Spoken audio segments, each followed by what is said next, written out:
Kylian Mbappe, the Golden Boot winner at the World Cup when France were the runners-up. But Kylian Mbappe yet to score at a European Championship. Didn't get off the mark back in 2021 when the French went out in the last 16 to Switzerland. So we're ready to go. We brought you England and Bellingham this time last night. Tonight, it's France and Mbappe. And there's the roar, there's the whistle. The Austrians kick off, and immediately the ball is lifted high and forward towards Gregoritsch, where it's headed out of play for a throw-in to Austria halfway inside the French half. That was an intent. That was a sign of intent. Well, if that's a gauge of anything as to how this game's going to go this evening, it just shows you how aggressive and positive Austria are going to be. It got played back, three players steamed forward up the right-hand side, little intricate pass into the centre circle, and then just spun it down that channel to apply that pressure. Really positive start from Austria.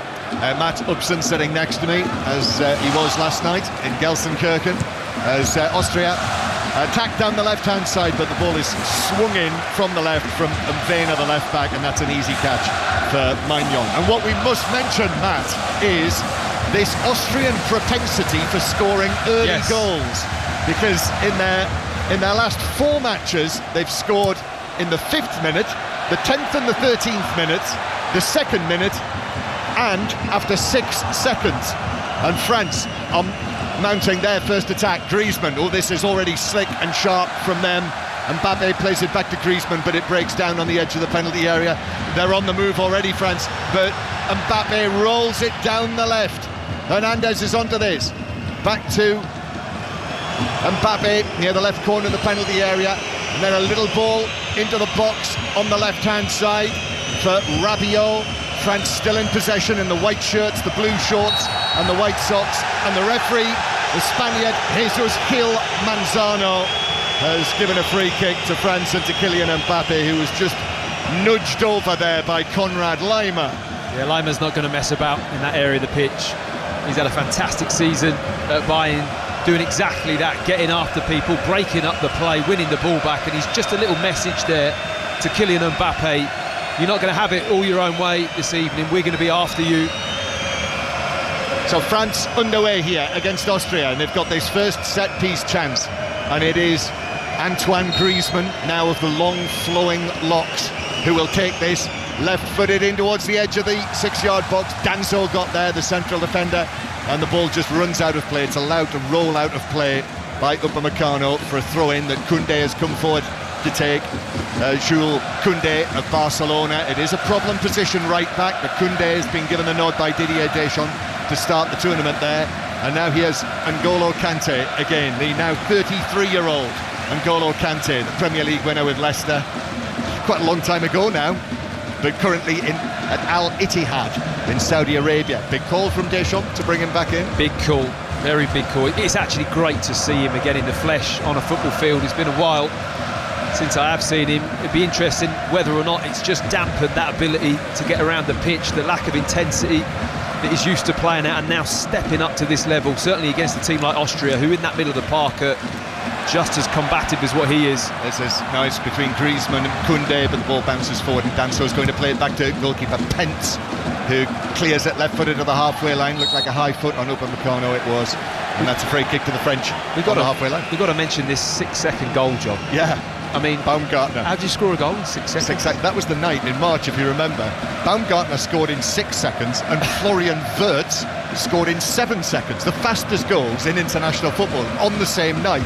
And Wirtz scored his against the French. Yeah, it just doesn't seem possible, does it? But I know you were watching it back this afternoon, the Baumgartner goal. Literally, it's like watching a kind of under-9s football match where you just take the kick off, give it to a player, dribble past the team and score. It was 6 seconds worth. I mean, that's very rare. Yeah, well, they've got past the 6-second mark anyway without conceding. Austria 0, France 0 in Group D. So, as you might have watched or listened to yesterday, Netherlands got off the mark with a win against Poland. So they are the other two sides in this group. And here is Mbappe running from deep and slipping the ball to the left-hand side, where it is brought in and little ball to the edge of the penalty area as the challenge comes in over there. The thrusting run towards the edge of the penalty area, and France win a free kick for Theo Hernandez, who burst forward as he loves to do and carried the ball there probably 30 yards before eventually it was Danso who stepped in on him and committed the foul, and now this is a free kick to France in a very good position. Yeah, super positive play from Hernandez. It was Mbappe that just broke the line, shifted past somebody, flicked it through a tiny little gap into the middle, and Hernandez didn't need asking twice. He was on his bike, bursting through, and Danso had to come out of that centre-back position. He committed to try and win the ball, but Hernandez just towed it past him, and then the collision happened, and this is a really nice spot for Griezmann to get his left foot on a free kick just wide, well, just very centre but wide to the left. Yeah, Griezmann to take this from the angle, left-footed into the back post. Danso's underneath that one as well, having committed the foul. He was the man to head it away, and Austria bring it away to the halfway line, although it might just, well, that's an excellent tackle actually, an excellent tackle. Comes in right on the touchline from Mvena to make sure that France didn't get any further with that attack. Excellent work. So Mvena as the left back, and right now Sabitza's playing more on the left-hand side. Yeah. That's the way it's started, with Gregoric and Baumgartner in rather more a central position. Yeah, it's interesting how Leima's kind of more on the right-hand side as well, and Sabitzer and Leima are very high and kind of wide, aren't they, almost, which is a little bit unusual. Yeah, but I'm sure Ralph Rangnick will have an idea about this, just looking down on him now, way down below us in a dark blue suit, and he's looking rather pensive down there on the touchline as France had the ball inside their own half, and Sabitzer deflects the ball out of play. This is the pressing that he's famous for, said to be one of the architects of gegenpressing, Ralph Rangnick, which was one of the reasons why Manchester United were so interested in bringing him in after Ole Gunnar Solskjaer's time at the club ended. As Marcus Thuram, tall and imposing, the number 15, is pulled up for a foul on Danso, and it's a free kick to Austria halfway inside their own half. So Austria 0, France 0. Austria in some very good form. They're not to be underestimated. 7-match run without defeat, and they've won 6 and drew 1 of those matches, whereas France, since the World Cup, since losing in the final to Argentina, they've lost just 2 of the 14 matches they've played, and both of them were friendlies against Germany, as the ball is passed out of play by Weber, and that's a throw into France halfway inside their own half. Koundé will take this. Great atmosphere to our left, the French supporters, Les Bleus, dancing up and down and waving their French tricolours, and the Austrian fans at the other end of the stadium doing something similar. We're here in Dusseldorf, a long clearance from Magnon. Dusseldorf, just to the north of the city, the northwest of the city, in between, in a little patch of land between the River Rhine, as Mbappe bursts into the penalty area and shoots low, and it's saved by Pence, getting down to the foot of his post, very nearly caught out at the near post, and he did well to push it wide there. Well, that is the gamble that Austria take. They press so high, and it's a lovely slip pass, and then a one-touch through to Mbappe. There's a big foul in the middle of the pitch, but the referee waves play on because Mbappe's through on goal, cutting in on his right foot.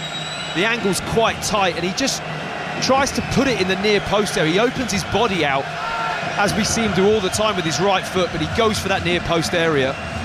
Good save, Pence. Corner's taken short, swung in from the left-hand side, but Pence is able to make the catch.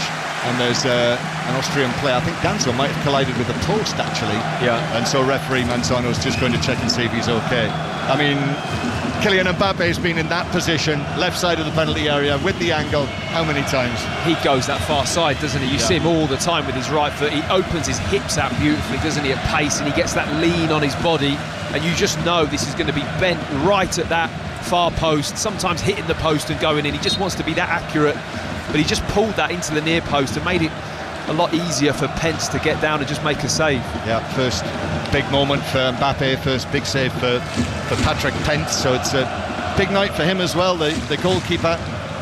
Only his 7th cap, he's got the ball at his feet at the moment, passing it out to Danso, who's okay after that little collision with the the frame of the goal, and Austria have possession inside their own half, because really, if he'd been fit, Alexander Schlager of Salzburg would have been the goalkeeper for Austria at this tournament. So Patrick Pence will be feeling the pressure, and he'll feel good that he's made that save from Mbappe. French with the ball at the back, and there's a foul on Rabiot, and it's a free kick. I mean, the amount of red shirts after France there on that turnover, they just swarm, rush you when you have the ball. It turns over, 4 red shirts, bang, they're within 5 yards of the player, harassing, trying to cut passes into midfield. They get incredibly tight. Now there's a foul by Kante on the halfway line, so it's an Austrian free kick after his challenge on Grilic. Austria take it back into their own half. 0-0, still very early stages here, and Austria with the ball with Nicolas Seiwald. Back to Verba. Now to Grilic again, who goes back to Verba. And then Seiwald in the central area here. Sabitzer on the left-hand side just puts his foot on the ball and flicks it casually back to Grilic, who goes back into his own half. They're just having a little breather here, Austria. Yeah, I mean, we had those reports of the pitch being a little bit dodgy, but it appears to have started all right, John. I haven't seen anyone struggle, but apparently they've relayed it multiple times, actually, to try and get the right surface. Yeah, the word was they still weren't entirely satisfied with the pitch surface, and it does look, to our eye from up here, this is the first of the matches in this stadium, it doesn't look as it should. No. It looks quite patchy. Here's Mvena, the Austrian left-back, who turns and gives it back again to Grilic. Number 10 on his back, Grilic carries the ball forward, looks to get it back, which he does. Lovely, that 1-2 past Kante. Now the ball finds its way to Mvena again on the left-hand side, and the full-back back onto his right foot, cross to the back post, which comes off, I think, the French head at the back post, Hernandez, even though Stefan Posch, the right back, was in there for Austria. Yeah, it was a good header from Hernandez. The French are in a game here. This is a very even game. They're going to have to earn anything they get tonight. They're going to really have to work hard for it. Austria setting their stall out very well early and actually passing the ball in that little passage nicely, really manoeuvring it wide and looking to get across in the box. And I know we've had a lot of talk, haven't we, about who are the favourites for this tournament. That looked like a handball by Mvena as he was running back against Dembele, but it's not given it, and then there is a foul against Marcus Thuram, just forward and left of the centre circle, and that is a free kick for the French. The Griezmann actually takes quickly this time, and it's flicked by Mbappe. And here's Hernandez. Hernandez into Thuram on the edge of the box, looking for Hernandez in the box. Hernandez shoots right across the face of the goal and through the 6-yard box and all the way out of play in the left-back area for a throw-in. He's had a cracking start to the game, the French left-back. Wow, going forwards 1 or 2 times, it's been absolutely devastating. Lovely play there, a 1-2 on the outside, gets to the ball person, just fizzes it across the 6-yard box. Nobody anywhere near it. I think it just happened too quickly, John. The other players couldn't keep up with play, but he started very brightly at left back for France. He's brilliant coming forward, isn't he? The Milan left back, Theo Hernandez, who remember at the World Cup, do you remember how he came into the side when his brother got injured in the first match and then played the rest of the tournament into the final? But he's been a real factor. We talk about what England are lacking on the left-hand side with Hernandez and Mbappe. France aren't lacking anything there. Here is Kante on the halfway line, stabs it forward. Danso knocks it back, and Seiwald has it back for the Austrians. With Posch on the right-hand side, who wins the throw in 15 yards inside the French half. Again, the noise levels rise inside the stadium. Austria, as I say, are coming to Germany as one of the form teams, but France, they are the highest placed team in the world rankings at this tournament. But they're being tested now by the Austrians, and the ball bounces back centrally, clipped to the left-hand side, and Mvena didn't reach him because Koundé was able to head it away, and now France might be off on the counter-attack, but Griezmann won't reach that. And Verba should be able to keep possession inside his own half. Yeah, France ranked number 2 in the world rankings.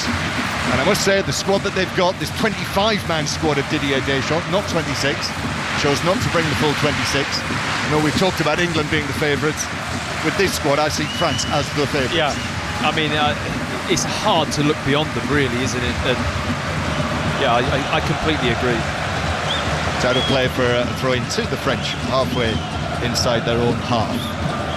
France, the World Cup runners-up in Qatar, when they were the defending world champions. Upamecano, left-footed, into the centre circle, and Mbappe goes down rather easily. Danso with the challenge, and actually Danso's header forward very nearly set Austria away, and Danso's, I think, with reason, unhappy that that was given against him. Yeah, Mbappe just puts the brakes on. I think there's enough of a shove just from Danso with the shoulder before he heads the ball as he comes into the back of Mbappe, who just stands his ground, almost waiting for that contact. Referee right on top of it as well, John. Had a really good view, but you're right, it's a little bit borderline, and the ball went straight into an Austrian player who was kind of just driving into the 18-yard box. Austria 0, France 0 on 5 Live and BBC Sounds. And here's Hernandez again, beating his man in the left-back position. Then the ball is played across square to Griezmann. And now here's Dembele on the right-hand side with his heels almost on the white line. And Dembele's off on one of those runs, and he was clipped. He was caught there by Wöber, and referee Manzano had the yellow card out of his pocket in a flash for the Austrian central defender. Well, after the challenge on Mbappe from Danso, I was going to say that it's a matter of time before there's a yellow card coming here for one of the Austrian backline, and it's Wöber who gets it. It's rash, and Dembele's running with the ball. He nudges it through his legs, and he just kind of goes to ground, puts his studs up. It's a really kind of tired, bit of a desperate challenge, isn't it? And he's picked up a yellow card now in that position. He's got to really stay on his feet from now on. That was dazzling from Dembele, wasn't it? Yeah, good feet. So it's a free kick on the right. What an odd line the referee has sprayed. It's not kind of level with the angle, is it? Really straight. Griezmann takes the free kick in, and it goes all the way through to goalkeeper Pence, who's able to pat it down and pick it up on the bounce. The line that he sprayed, I think one end of the line was probably about 13 yards from the free kick, and the other end of the line was about 8 yards from the free kick. It's like he's got drawn into have been parallel to the line of the box as opposed to the line from the ball to the goal. This is the referee, by the way, Manzano. This is the man who sent off Jude Bellingham. Do you remember at the end of the Valencia game? Yes. When he blew the whistle as the ball was coming in, Real Madrid put it in the net, and of course, you know what broke out, and Bellingham ended up being sent off.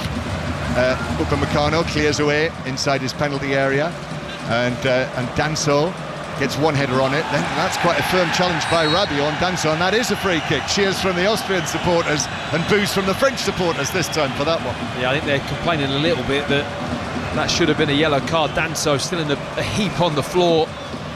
And I didn't like the way Rabiot goes in for that challenge, actually. He's not very brave. He just kind of turns his back. He doesn't want to really head the ball. Danso cleanly winning it, and then he just puts his shoulder into it. Yeah. And Danso, he's taken a clattering already in the game, hasn't he, Danso? Yeah. The challenge is he's taken a quick free kick, and the referee's been quite kind to him there. He took that free kick, and the referee said he wasn't ready. There's the whistle. So they do take the free kick. The cross from the right-hand side, that's blocked on the edge of the area, comes back to Danso. Now Zijveld back to the halfway line again.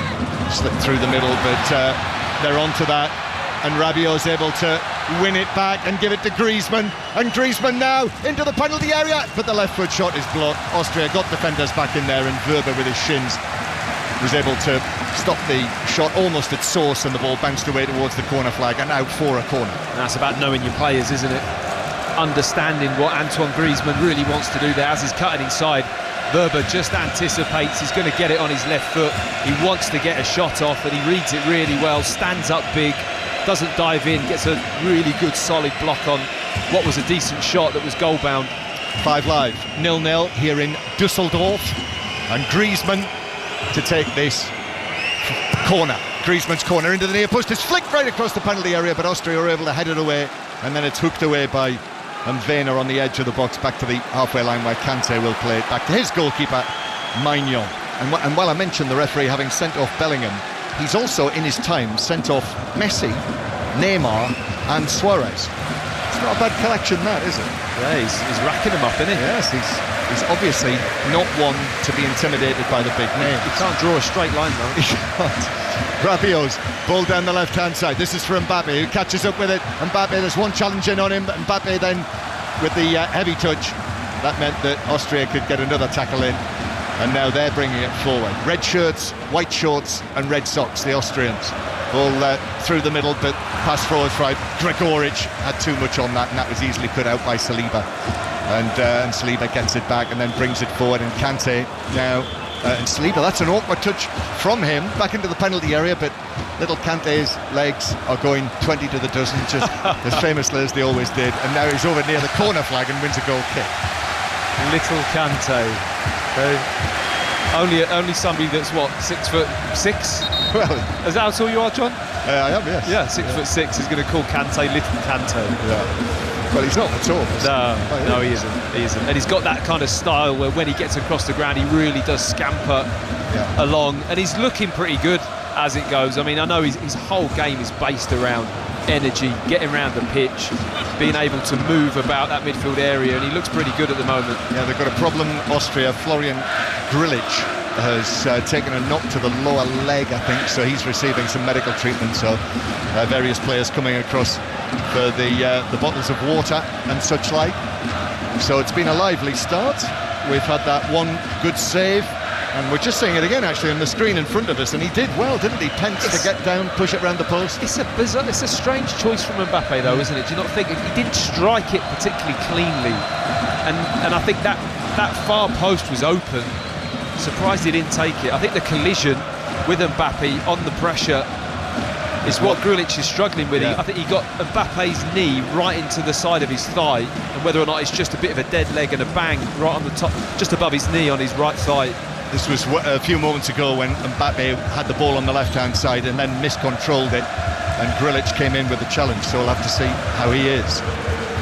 Just walking off the field. I hope you're enjoying the Euros with us, right across the BBC, and if you haven't already, you really must get yourself the BBC Sounds app, and via BBC Sounds you can listen to all of the commentaries, coverage of all of the matches on 5 Live and Sports Extra. You can rewind the live radio, you can listen back to the commentaries, listen back to Serbia-England last night, see how it sounded if you go back to find the schedule and the lineup for yesterday's programming, with the live match commentary right at the heart of what we do. But all of the podcasts are there, including the new one as well, the Sporting Giants Kylian Mbappe podcast, and we've got a new one today as well, a bonus England debrief on last night's performance with Micah Richards and Conor Cody, along with Steve Crossman. So that is all there on BBC Sounds.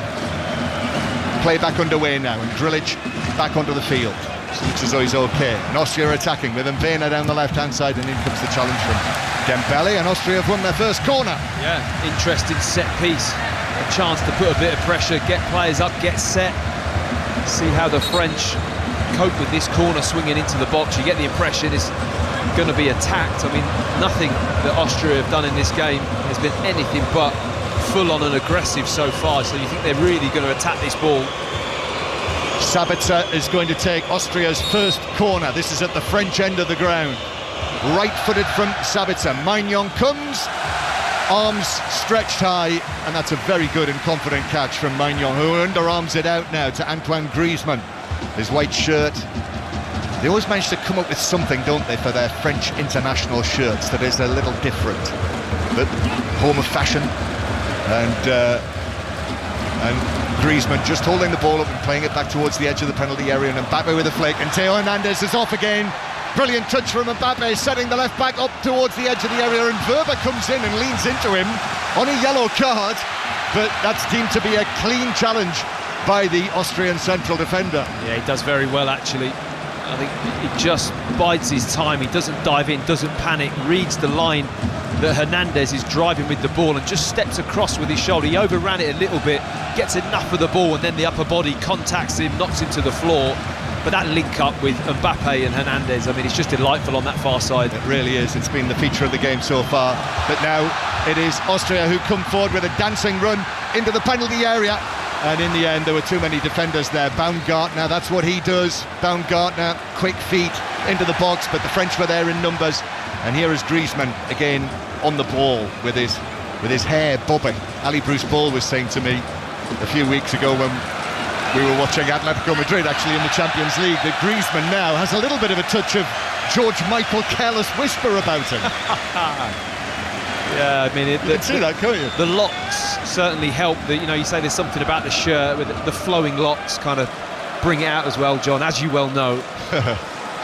Yeah. It's his 130th cap, Griezmann.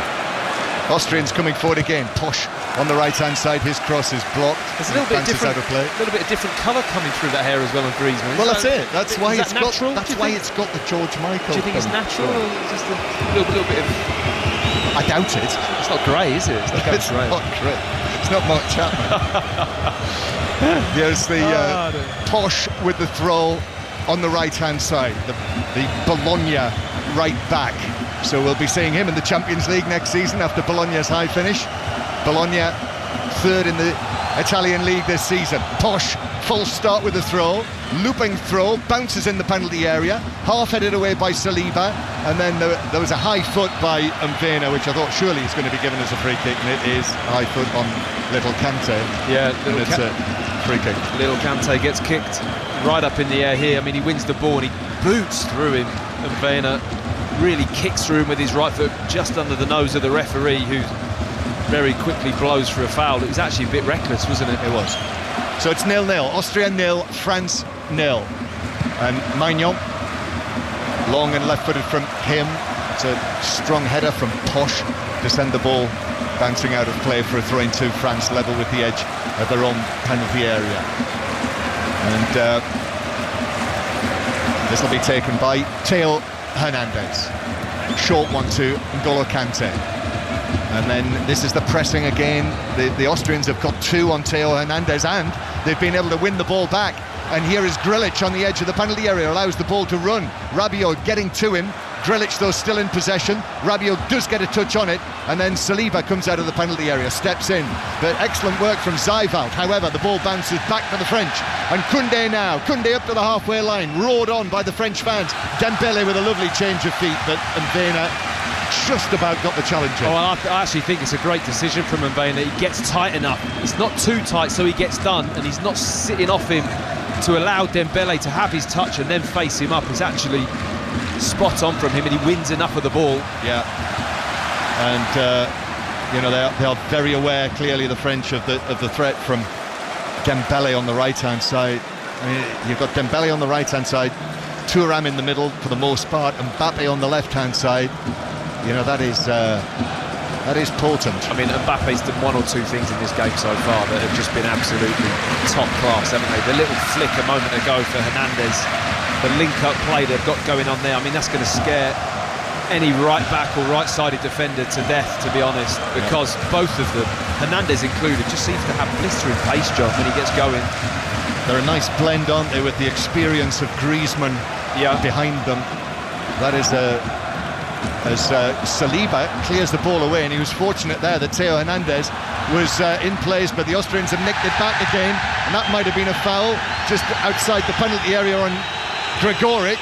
The Austrians think so, but referee Manzano says play on Austria, which they do, and here's Baumgartner on the edge of the D, but Kante was in there. Excellent. That's classic Kante, classic isn't it? Kante. Classic Kante, sees the danger, steps in, not a second thought, stays on his feet, tackles really hard, just wins the ball back with a block tackle. And now we do have a stoppage, because that's given us a French free kick for a foul on Dembele, and so Sabitzer, the captain, is straight across to the referee to say, now, what about that challenge on Gregoric? Yeah, and I think he's got a right to do that, to be honest. I mean, there's a lot of, he's obviously the captain, Sabitzer, so he's allowed to approach the referee. There's a lot about nobody else approaching the referee other than the captain, and Sabitzer quite respectfully went and gave him his thoughts, and I think he's absolutely spot on. So it's still 0-0, almost half an hour play. Long ball down the right-hand side. Dembele again, and Mvena is very tight on Dembele. They are so aware of the threat. And Mvena The number 16 plays here in Germany for Mainz, who finished in the bottom half of the Bundesliga this season. Throwing, take it to the halfway line, Koundé, then Dembele, back to Kanté. Kanté's passed through to Mbappe, now a touch out to the far side from Rabiot. Theo Hernandez is onto this, joining in the attack. Mbappe has dropped deep, the French captain, leading France into a big tournament like this for the first time now that Hugo Lloris is no longer involved. Now back to the halfway line, Koundé, just down in front of where Ralf Rangnick is standing. Koundé lifts one down the line, Wöber is able to pull it back. There's a collision between Danso and Thuram, and Danso has gone down, Thuram has gone down on his side, so Austria will just knock the ball out of play. Yeah, it was very nicely read by Wöber that a moment ago, because the bounce was really difficult and he flicked it over. Just looking at the replay, just a collision with Thuram and Danso. As he turns, Danso stands his ground and Thuram really does make a meal of it, goes down holding his face, but I don't think he catches him anywhere near his face actually. He's now back up on his feet surprisingly. I think he just tried to win a free kick there, John. Yeah, and what gives him away is the fact that when they were talking about bringing the medical people on, he said no, I'm fine. Yeah, I'm absolutely fine. Thuram, one of the Inter-Italian league champions this season, son of Lilian Thuram, who you spotted. One of the cameras picked him out, Lilian Thuram up in the stands here. I mean, half of that great old French team, I think, is here tonight. Oh, it's brilliant. You can't move for them. Saw Manu Petit earlier. Did, yes, that's right. Just as we were coming into the ground. Austria 0, France 0, and Rabiot playing it back to Saliba. You were pleased to see him picked in central defence, Saliba, the Arsenal man. Well, something I had a chat with Julian Laurent about, scratching my head as to why Saliba isn't just a definite starter, and I think it was because the partnership Upamecano had forged with Konate. You know, he'd been really happy with Deschamps and didn't want to really unsettle it, but there might have been maybe an illness where I think Saliba then came in, and obviously the former Saliba out of the three, for me, he's the best centre-back, so it's very difficult to lead him out of the team, and he started this game very well, actually looking really comfortable on the ball. Yeah, famously played every Premier League minute, didn't he, this season for Arsenal, the 23-year-old central defender. 0-0, and Austria lifting one of those high balls forward. Upamecano got to that, headed it away. Here's Griezmann again, who's been put under pressure by Zijveld, and Griezmann does lose out, and Baumgartner now has a chance to run at Saliba, and then just a little ball forward which is deflected across, and Maignan is able to catch it and prevent it going behind for a corner, which was well done by him, Konrad Laimer, with the cross. Well, that's a classic piece of Austria play, really. Apply pressure in the opposition defensive third, win the ball back, and all of a sudden you've got a really short route to goal. They very nearly get in on the outside, and Maignan has actually been really bright in this game so far. Yes, he has, the French goalkeeper, but now the French on the attack. Rabiot on the left-hand side, he pulls it across. That's cleared away by Zijveld, but only up into the air inside the box. Danso heads it out, only to Mbappe. Mbappe's shot was blocked by Zijveld, and it bounces out to the far side, the French left, where Mbappe turns to his right, almost like Johan Cruyff. And then Hernandez puts a high cross into the back post, headed away via a deflection. Koundé on the edge of the box. Now to Dembele. Dembele with Mvena up against him again. Mvena puts in the challenge. I think he might have got the ball, but he's certainly got the man as well. And it's a yellow card. That's harsh. I think so. That's a problem as well. And Dembele as well went spiralling away. And I think the way that he went down did make it look... He wins the ball, John, but he didn't get the ball. No, you can see from just that angle. The replay. Yeah, we've got Dembele's body in the line of our vision of the ball. It looked like he scooped the ball away just after he made contact, and it is a foul.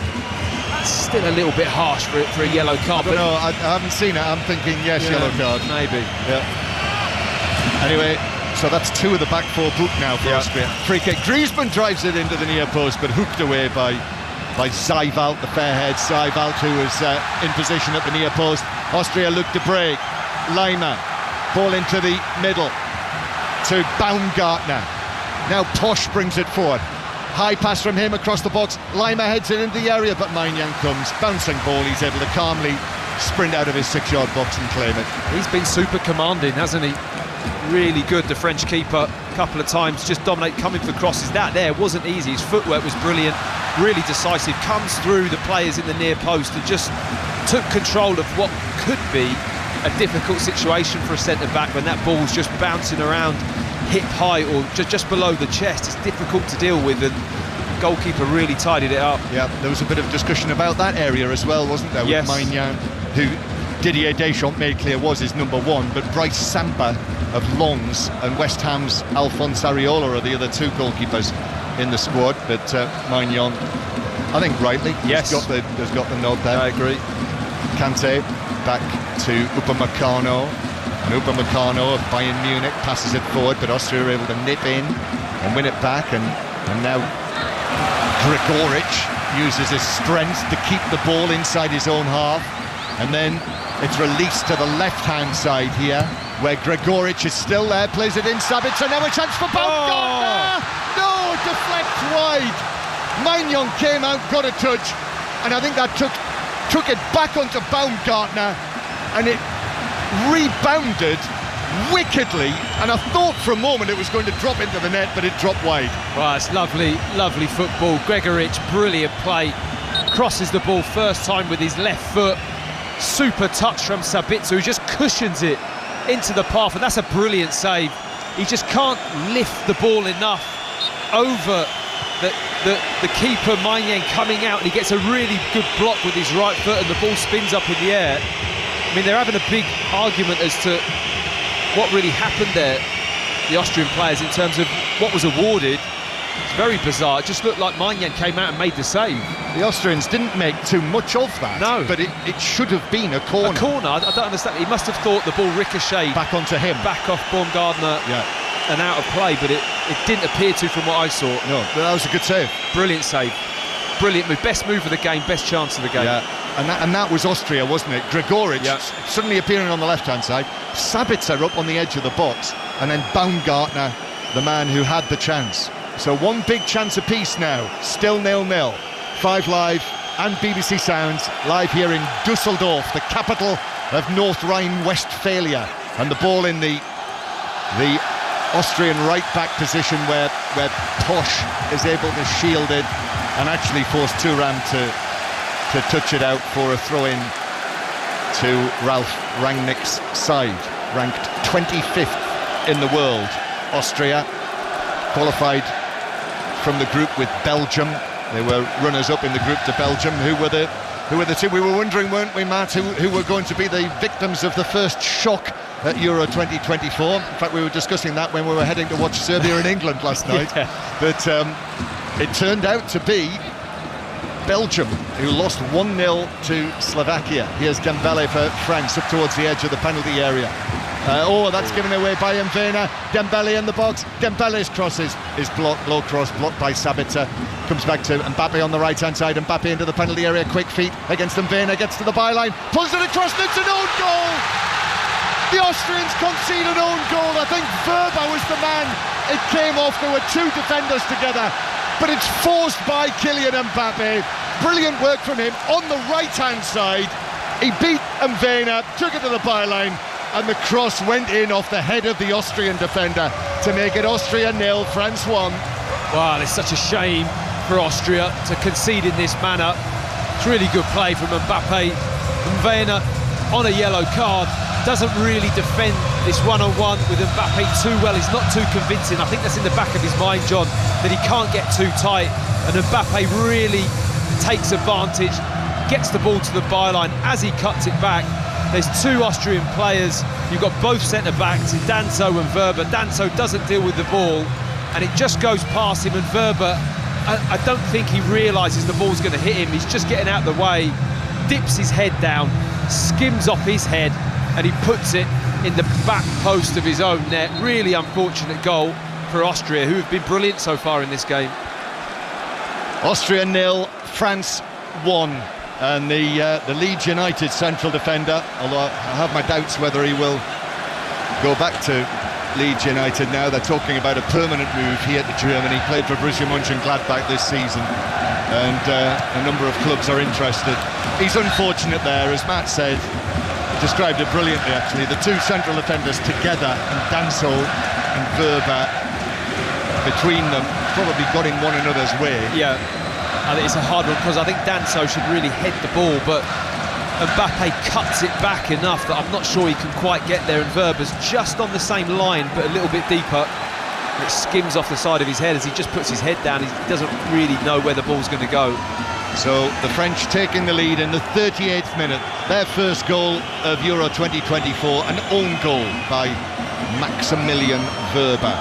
And Grilic has got a problem again.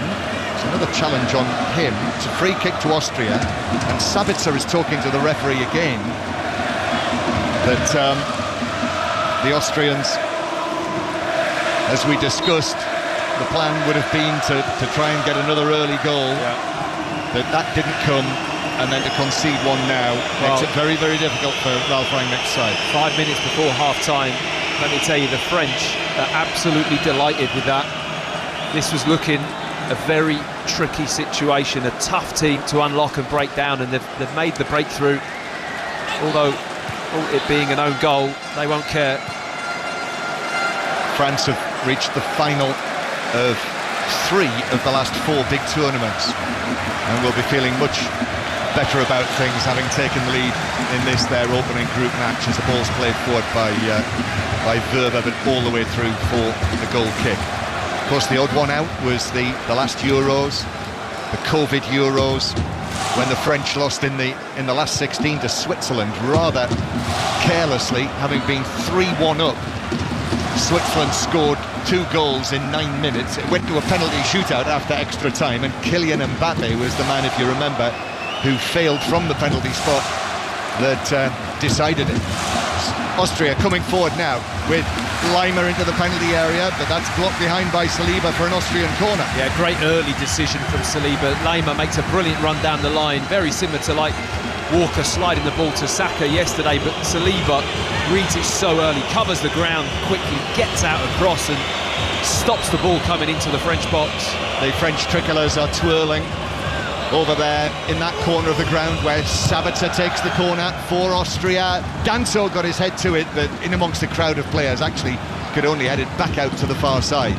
So Sabitzer plays it back to Lima, who wins a throw-in, an Austrian throw near the halfway line off Kylian Mbappe, who will get an assist for the goal.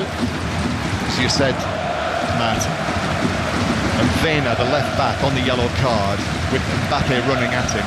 Yeah, he couldn't, and he was in the penalty area. Yeah, he couldn't risk it. He just started to look a little bit too hectic, didn't he? A little bit too keen, too frantic to want to go and get tight. There's a time to do it, and there's a time where you just got to step off, and he just got his body shape and his surroundings a little bit wrong, and he was a little bit flustered, and allowed Mbappe that distance and time to get to the byline.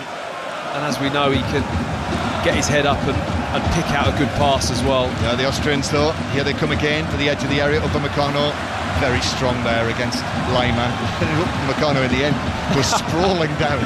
Wanted a free kick for that. Referee not interested in that. Here's Dembele with Mvena up against him. Now here is Mbappe again on the right-hand side. It's been a shrewd move, you know. It's since the yellow card, isn't it? Yeah. The left back has got the yellow card, and Didier Deschamps has said, right, Mbappe, up you come over here. Let's have both Dembele and Mbappe running at him. Let's get at him. Yeah. Quick. Simple, quick. Good coaching. Yeah, it is. 1-0 to France.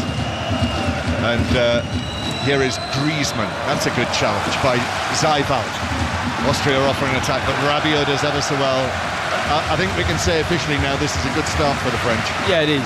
It is. They've come through it's a good test. A difficult test, and they're 1-0 up, and they're looking pretty comfortable, and they look physically like they're able to cope. And it's whether or not Austria are going to be able to maintain the levels, to be honest. I think that's going to be a big question mark, certainly going into the second half. Yeah, be interesting to see after we watched England last night. You know, when you're reflecting on that, what do you think about the way that England faded in that match when we're talking about a team and how they are physically? Yeah, it's a concern. It's definitely a concern. Out of possession, I feel it's a little bit concerning for England, in the sense that not having the ability to press high, get after teams physically, you know, whether that's the weight of the league season that our players have had to go through, but then you look at a lot of these players as well. I mean, they've hardly got light schedules, have they? No. And I wonder if that's a factor, you know, with the way that Germany started and Spain started, the feeling being, right, let's get this game won, and then, you know, kind of take a breather, which the Germans were able to do brilliantly with the changes that they made. Austria 0, France 1, half-time approaching. And clearly the own goal, the Weber own goal, has been a setback for the Austrians, but I'm sure it won't change the way they play either. This ball is played back to Zeiwald near the halfway line. Number 6 just turns infield, gives it to Grilic, and Grilic up against Griezmann just moves away from him to the right. Thought about the pass out wide, but Thuram was back there as well. So Austria go further back towards the halfway line, and that's a careless pass. And the French could be off here, but they are 1 minute at a time at the end of the first half. Dembele, again, lovely footwork, despite the presence of Austrians. Griezmann then plays it forward to Mbappe. Mbappe into the box, took a heavy touch, and then goalkeeper Pence did ever so well. I thought he was going to be caught out there in no man's land, but a heavy-ish touch from Mbappe, and Pence was able to pounce. I mean, how measured is the left foot of Antoine Griezmann, by the way, when he floats those passes over the top? He saw the run of Mbappe, he had it on his left peg, and he just dinks it straight over. I mean, it was inch perfect. If anything, I think Mbappe got distracted by whether or not the goalkeeper was going to come out and clatter him. He was a little bit hesitant, which forced the bad touch. 1-0 France lead. 5 Live from the BBC, our latest Euro 2024 commentary. Earlier the matches in Group E. Surprises: Romania 3, Ukraine 0, and Belgium 0, Slovakia 1. Austria with a cross into the penalty area, headed away by Koundé. I was sitting up here as the half-time whistle goes. Yeah, the French will be happy with that.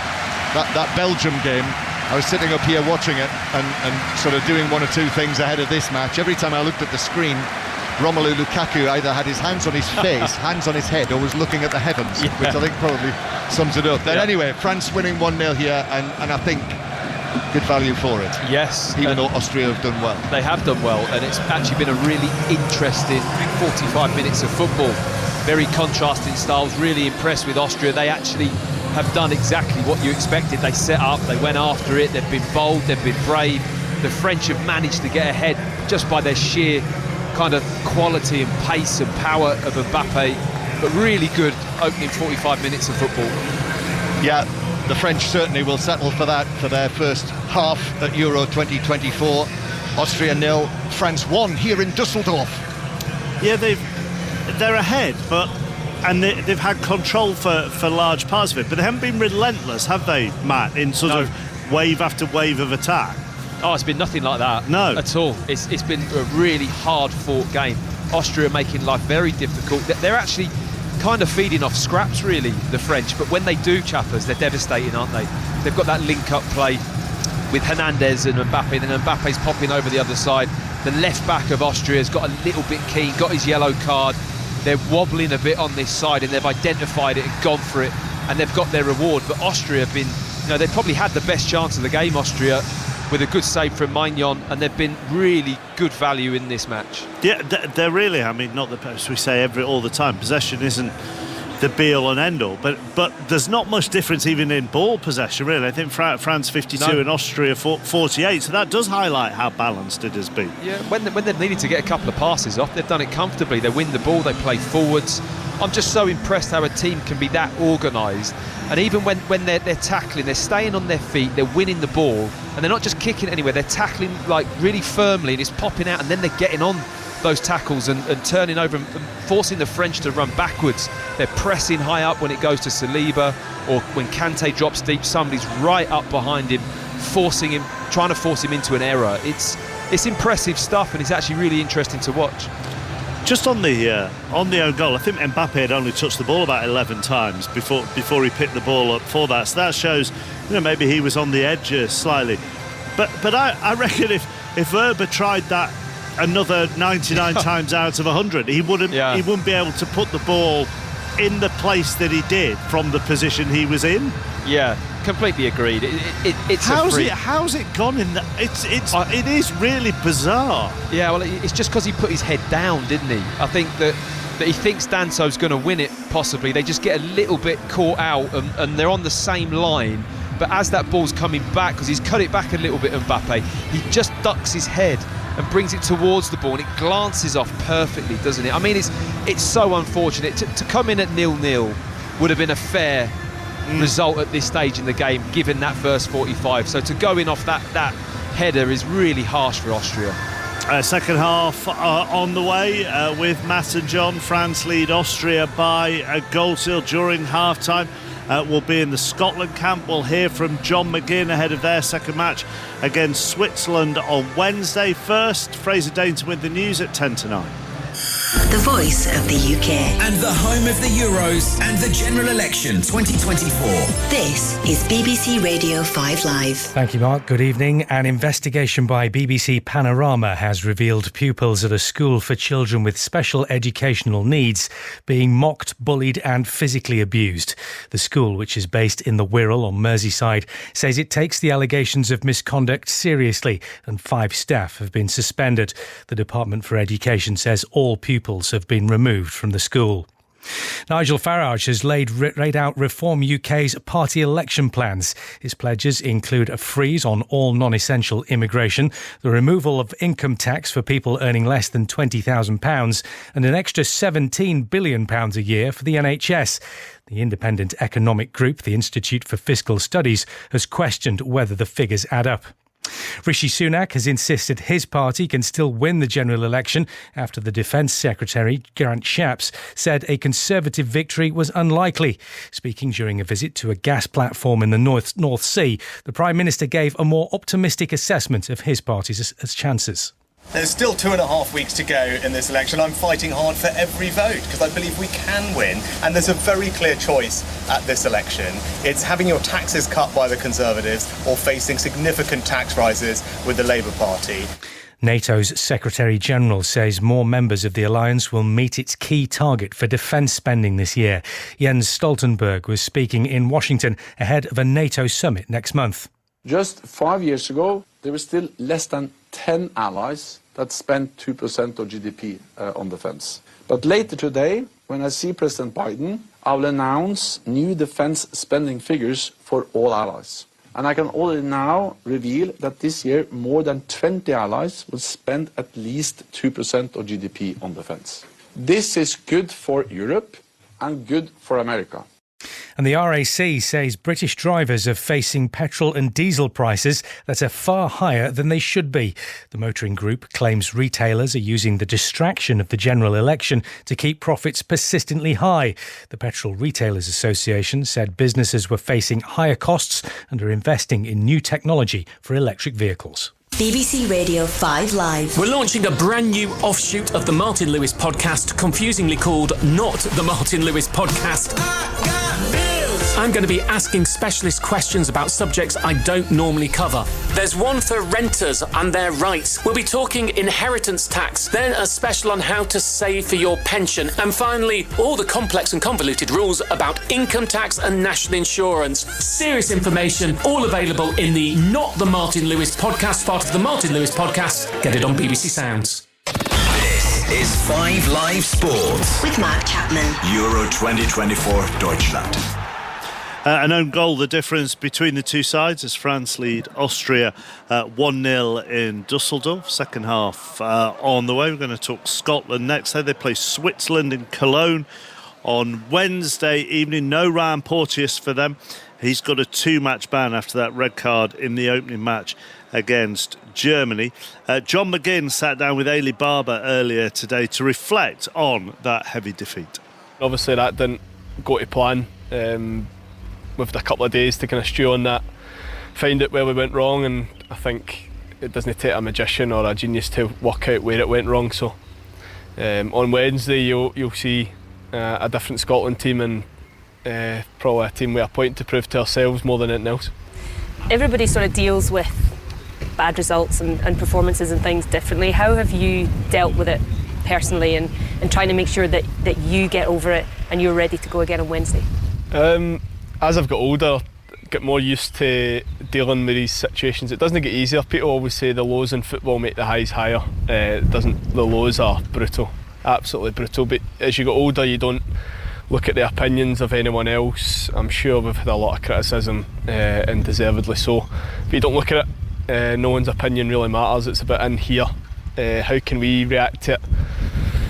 We can't really get worked up on what anyone's saying, because you couldn't probably argue the performances both individually and collectively. I think myself, knowing that I could have given more to the game is what kind of has been stewing on my mind over the past few days. So if the manager gives me the opportunity to play on Wednesday night, it's got to be a completely new version of myself and the team as a whole.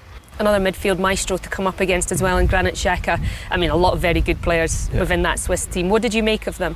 I thought they were very good. I think their defence as well, Shah, Akanji, obviously they've got Sommer in behind it. They're top players. Played against Xhaka a lot. He's always impressed me.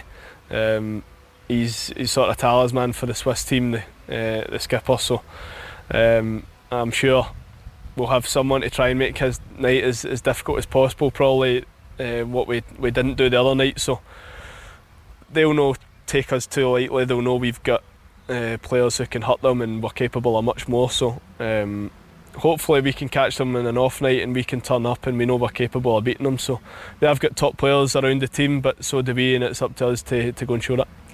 When you look at the build up to this Switzerland game, it's so very different from Germany, where there was all that hype, all that expectation and hope, and as much as it's been dampened a little bit, it feels like more of maybe a normal build-up to a game where people are thinking, Switzerland are a good team, and are you a bit more comfortable perhaps with this build-up?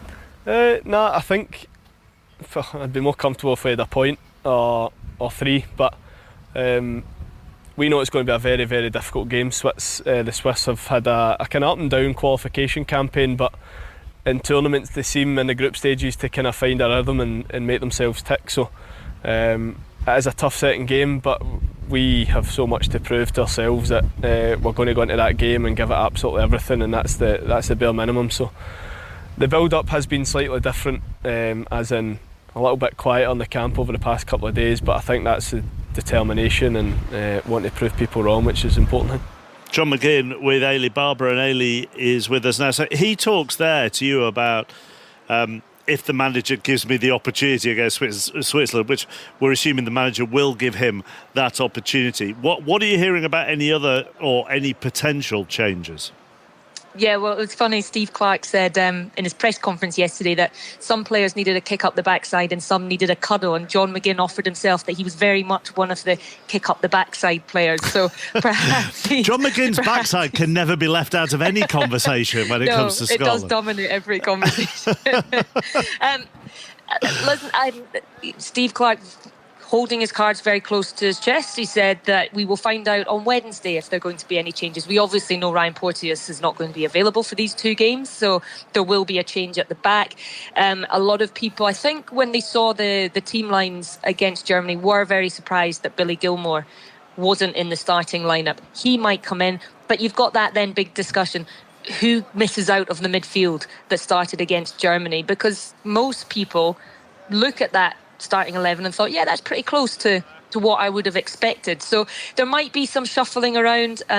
Scotland don't tend to move too far away from the system that they've played under Steve Clarke. That three at the back, that sort of box or diamond in midfield, and the one striker. So I don't expect huge changes, perhaps a couple of personnel changes. There will obviously be that one defensively with Ryan Porteous not available. Has the mood improved there as the days have gone on? I mean, when Callum McGregor was put up in front of the press, was that on Saturday? He did that and said the only thing in football that's guaranteed is disappointment. I mean, I've said this before this week. You did think, he's got a job on his hands, Steve Clarke, then to lift everybody. Has it changed over the course of the last 48 hours? Yeah, I think it has. It's been a difficult 48 hours. For sure. The players were given an afternoon off yesterday, and some of them went up Zugspitze, which is the tallest mountain here in Germany. So on a cable car, I might add. They didn't walk up it. I think it takes about 11 hours to walk up it. So thankfully that they didn't do that. But and then some of the players took themselves away, and John McGinn said today that was all very needed just to sort of reset. He said he felt a little bit more like himself this morning, and he could feel a little bit more of a lift around training. But John McGinn's had a really difficult week off the pitch as well. He was 3 years a teammate of Matthias Arkic, who so sadly passed away earlier this week. And also he then found out 24 hours later that the kit man that he'd had the whole time he was at Hibernian had also passed away. So he said he felt like when he woke up on Saturday morning, like his world had ended. But then he's just been given the cruelest reminder of what real tragedy is. And he's had a lot to process. But I think ultimately they are all still here and they are able to do something about their situation. So they can draw this line under Friday and try and move forward and try and still do what they came here to do, which was create history and get out of the group. Ailey, thank you very much. Ailey Barber with the Scotland camp, live commentary of Scotland against Switzerland on 5 Live from 8 o'clock on Wednesday evening. All the build-up from 7 o'clock. You can watch that on BBC television as well, so that should be one of the games where you'll be able to watch the pictures and sync it up with our commentary via the iPlayer or the BBC Sport website and app. Earlier results here at the Euros today. Romania were impressive as they beat Ukraine 3-0 in the early game, and then there was a shock in the second game. The other two teams in that Romania group, as Belgium were beaten 1-0 by Slovakia. Cameron Norrie is out of Queens after losing in the first round to Milos Raonic. The world number 3, Anya Sabalenka, has said that she'll not compete at this summer's Olympic Games in Paris in order to prioritise her health. And Lockie Ferguson has become the first man to bowl 4 maidens in a T20 World Cup match. He also took 3 wickets in that spell as New Zealand beat Papua New Guinea by 7 wickets in Trinidad. Both teams back out in Dusseldorf. Very balanced in the first half, but the French lead Austria by a 0-0. Back to Matt and John. Yeah, the sun has gone. Overcast now here in Dusseldorf. Darkness setting in, and France leading through that own goal, that Maximilian Werber own goal just before the break. The coaches have just moved to their positions on the edge of the pitch. There are no changes, so the Austrians, as they started, with Pence in goal, the back four of Posch, Danzo, Werber and Mvena, then Zeivalt and Grilic, Leimer on the right, Baumgartner in the middle, Sabitzer the captain on the left, and Gregoric through the middle.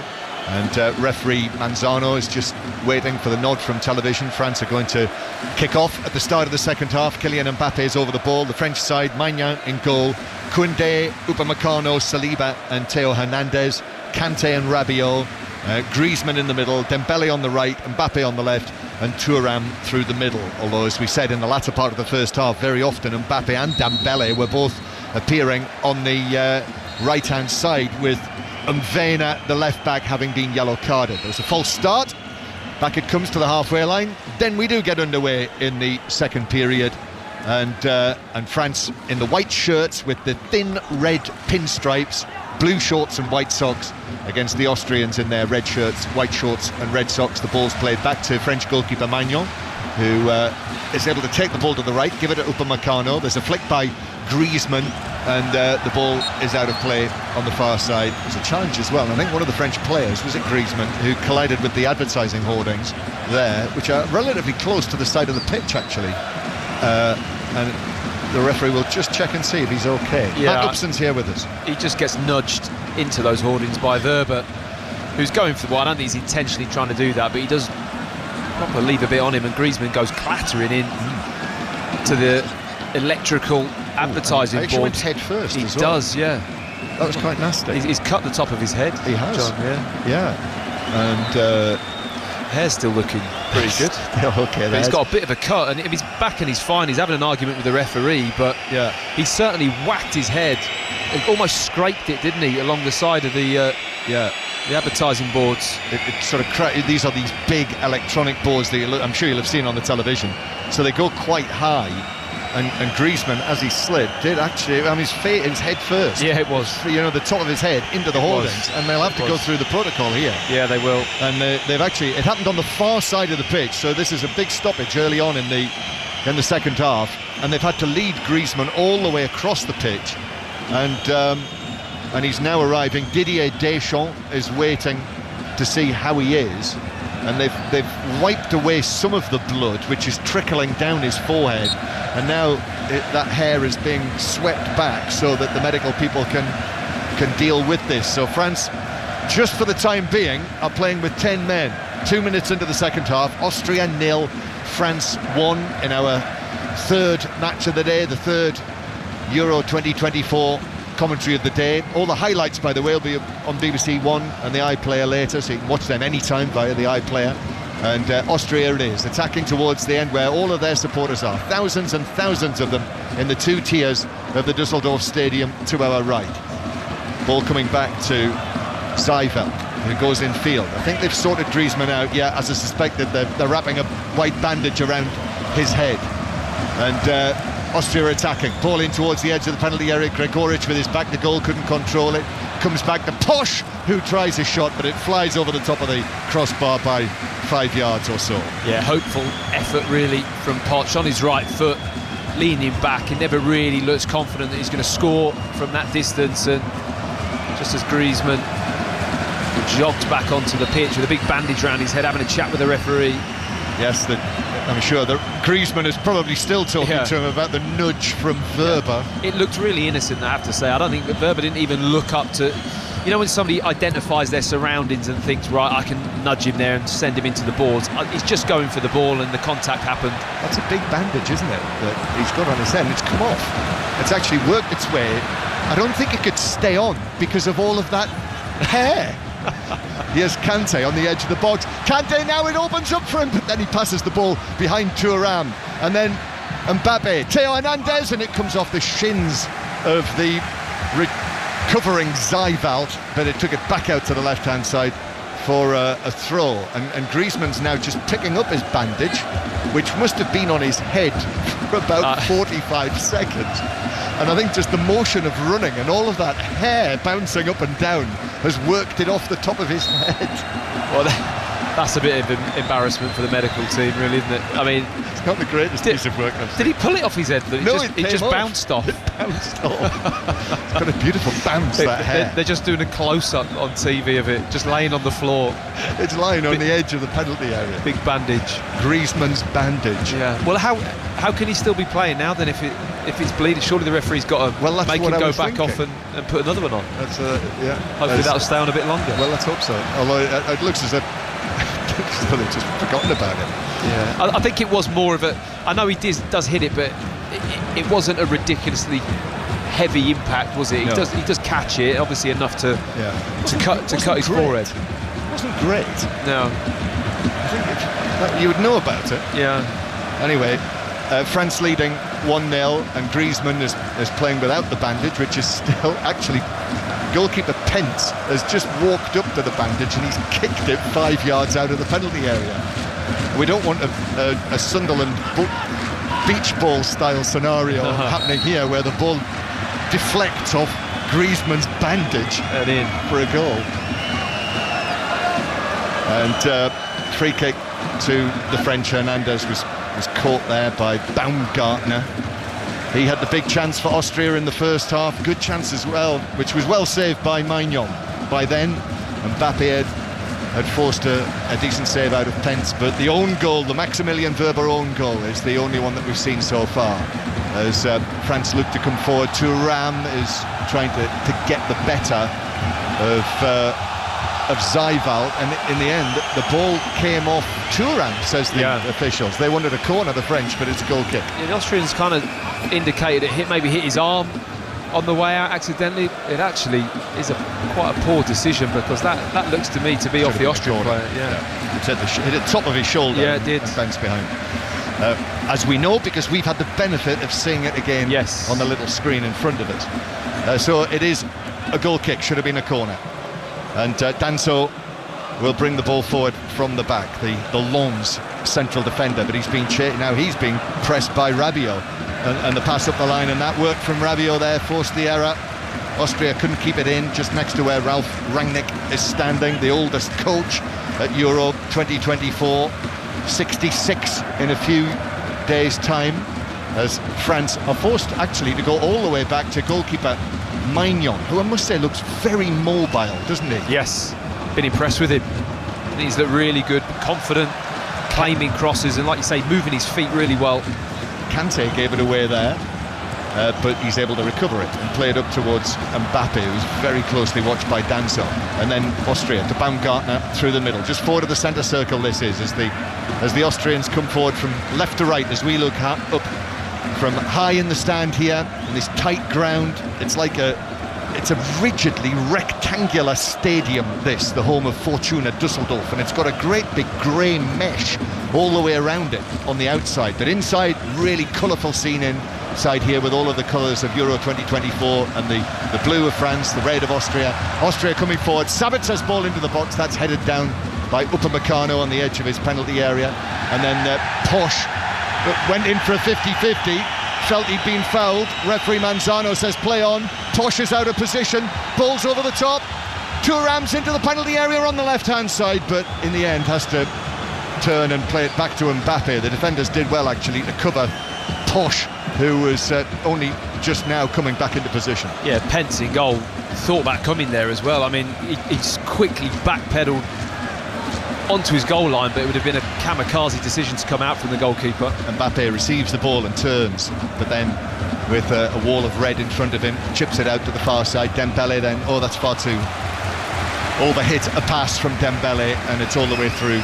No chance Koundé was going to catch that. It's a goal kick to Austria with the French winning 1-0. Yeah, it doesn't have the same kind of potency, does it, that link up with Koundé and Dembele? I know we identified that right back position as, I think the word weakness is it's probably a harsh thing, but it's just not as fluid and as potent as the left-hand side of the French team is just superb when they get that link-up play and the movement and the running off the ball and the little flicks and the spins in behind. This really is very hard to handle when that all comes together. Austria bringing the ball out from the back with Danso on what is it's a lovely evening, isn't it? Lovely temperature inside the stadium. Yeah, not too hot. That rain that I was suggesting might come hasn't arrived yet. As Austria go back again to their goalkeeper Pence.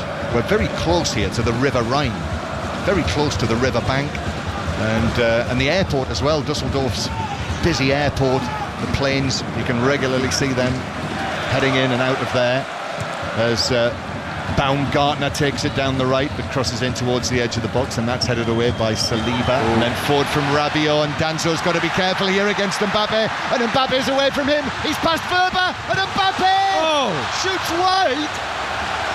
What on earth? Am I seeing things? How is the ball not in the net? Everyone is just kind of shrieking in this stadium. It was like he's missed. How did he miss? It was just, classic Mbappe pace. When you see him run, it doesn't look real, John, the way he just glides past people. He's got the whole far side of the goal to aim at on his right foot. It couldn't be a better position. He's walking away with a really wry smile, almost as if to say, that's ridiculous that I've just missed that chance, but you would expect to see the net ripple. Very surprised it didn't. Meanwhile, at the other end, Austria break away down with the left back, and Werner, who what a blessed relief for him to be able to push forward down the left-hand side. Pushing forward, he was pushed over by Dembele, and Dembele's yellow carded.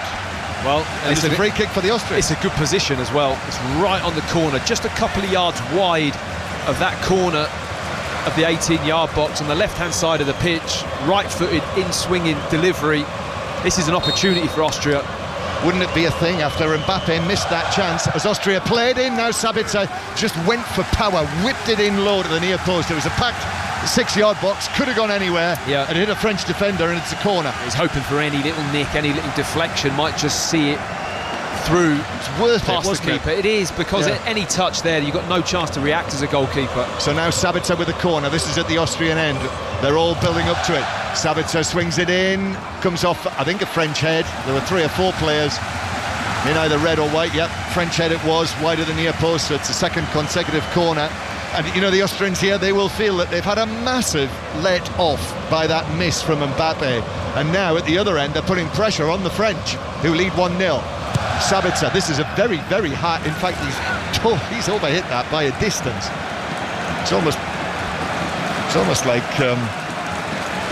a rugby union fullback, the way that he got under that, and it landed in the opposite fullback position and is out of play for a goal kick. Just addressed the ball differently, just a bit too nonchalant. The previous two, he'd really got his upper body over it and fired it in with a bit of pace, really asked a question of the French defence to deal with. And that one, he's just too leaning back, too casual, really let the French off the hook with that one. Did you notice as well, we mentioned the pitch in the first half, the fact that it's been relayed 4 times. Maignan just clears the ball away from his own penalty area, and it's headed on by Dembele, but the Austrians will take possession. When Mbappe ran away from Danso, there was a huge chunk of pitch came up. Did you see that? It's the horsepower, isn't it? Yeah. You've got that kind of power going into the turf, you're going to rip it up. I mean, he's such a powerful athlete, and when he gets going, those first couple of strides from Mbappe, he's got that big, open legs. I mean, he's just devastating for a player. You know he's bearing down on you. He's trying to get back in. You've got no chance of matching that kind of power. Won't get too many better chances than that to score his first goal at a European Championship tournament finals. This is his 5th appearance. Long pass into the penalty area from Seivelt, just drifts over the head of the players on the edge of the box, and goalkeeper Maignan has it. Ralph Rangnick is going to make a triple change. So we've got coming onto the field the central defender Gernot Trauner. So experienced player Trauner will be coming on. Also Marko Arnautovic, who you I'm sure will be familiar with, 35 years old now, Austria's most capped player. So the players who are coming off, well, we discussed at half-time whether he might make some changes based on the players on yellow cards, and it is Maximilian Verba, the man who scored the own goal, who's coming off. Also leaving the field is Gregoric, the centre forward, and the third number that's coming up is Florian Grilic, the number 10. So we've got Arnautovic, Trauner, and also the number 23, Patrick Wimmer, who is a right winger. So we know where he will go. So there we are, Ralph Rangnick deciding, almost an hour played, I'm going to make the triple change. Yeah, and I think he'll just drop maybe Lima into the midfield area if Wimmer goes out wide. Or it could actually be Sabitzer, who I think is just tucked into the midfield area. Either way, there's 3 sets of fresh legs on that pitch, so I fully expect Austria to now try and go up a level again. This is how he coaches, this is how he manages. He asks more of the players. He'll freshen the team up and go, right, phase 2, 1-0, 60 minutes gone. What can we do in this last half an hour? I mean, it is bold and brave, isn't it? You've got to admire it against this French team that's full of quality. Yep. As now already into the action, it is Wimmer through the middle, actually. Wimmer just runs into a crowd of French players. Then it comes back to Sabitzer just outside the box. Then it's clipped in right-footed, but Theo Hernandez is underneath that for France. They head it back to the far side, and then Upamecano just swings it away on the half volley. But very often you'll see a team lifted by changes like this, the triple change. And already Trauner is into the action as well. Here on the right-hand side, it comes back to Lima. And then again, Trauner, who has slipped into that role as the left-sided central defender. Sabitzer over there to the left-hand side. And Wehner trying to take it on. Comes back again for the Austrians. And the French have just dropped back behind the ball for the time being. Seivelt. Joe couldn't reach that, and that means the French could be away here. Griezmann back to Mbappe. Mbappe now over the halfway line with his pass to Dembele. It's Dembele running at Wehner again. Wehner retreating. Dembele's pass into the penalty area. Mbappe released. He really let himself go there for the ball, but Dembele just overhit with it and threw for a goal kick. Oh, the pace is it's just too much from Mbappe when he goes. I mean, he ran from the halfway line there, didn't he? He slotted the ball wide to Dembele and then got on his bike, wanted the return pass, and wow, when he opens his legs, he's unstoppable. But it is the Austrians now into the penalty area. There was a sandwich there as the run into the box. The ball ran through for a goal kick. Sabitzer was trying to get there for Austria, and I think it was Saliba and Upamecano, who came together, the two central defenders, and between them, Saliba leans into Sabitzer, who goes down, shoulder to shoulder. Oh. It's clumsy. It's clumsy. But you feel that's a bit... tries to get his leg across and then he goes over, John. Yeah. I think that's a referee's call. It is, as opposed to the players knocking him over. Sabitzer's already on the way down before there's any contact, and I think the referee's called it right, and I'm pretty sure a VAR will look at that and just step away. Yeah. There's no indication on our screen, certainly, that there is a serious VAR check. They'll have looked at it, but play continues. Austria 0, France 1. BBC Radio 5 Live. After 10 o'clock tonight, by the way, Mark Chapman's been talking to Thomas Frank today, the Brentford manager, who's out here for a few days with us as part of the BBC's Euro 2024 coverage, and we'll have an in-depth interview with him. Here's Arnautovic for the first time into the penalty area. Arnautovic winning tonight his 113th cap for Austria. Been on loan this season with the Italian champions Inter, on loan from Bologna, and he just takes up his position on the edge of the penalty area, always backs himself, doesn't he, Arnautovic, as Saliba steps forward and heads the ball away for France to the halfway line, and Danso just gets to the ball first ahead of Mbappe. He had to get there quick. He did really well, Danso, because he saw he was in trouble and he just bounced, body checked Mbappe before he went to running behind. If he hadn't done that, John, I think he was bang in trouble, to be honest. I mean, it must be an awful feeling to have him bearing down on you with a load of space in behind. Yeah, there was one big final stretch there, wasn't there? And he just got to the ball. But that's given away. Kante now swings a pass out to the right-hand side. Dembele again running at the left back. Dembele shooting left-footed, but wildly from the edge of the area. It flew away from the angle. Well wide of the goal for a goal kick. Yeah, he probably hasn't produced the kind of quality that you'd maybe expect from Dembele this evening. That is very wild onto his left foot, but just so loose with the ball striking that it's flying off to the side and too high, nowhere near the target. 1-0 France lead, but the Austrians they've impressed very much so. Very much even without all of the various important injured players that they've had. This was well flagged up in advance of the tournament. And here they come again now, attacking on the left-hand side. Arnautovic in position in the 6-yard box, but excellent defending from Koundé. Actually, I thought he was past him there. Baumgartner from the left-hand side, but Koundé's good challenge, but it's a corner. Yeah, it's a good run as well. Baumgartner tries to get around the outside. Koundé makes the tackle, but they're still looking fresh, John. They've put in a lot of work in this game so far in terms of shutting down and pressing, but the fitness levels of this Austrian team, 65 minutes gone nearly, really impressive. Yeah, they know their jobs, don't they? He's got them well drilled, Ralf Rangnick.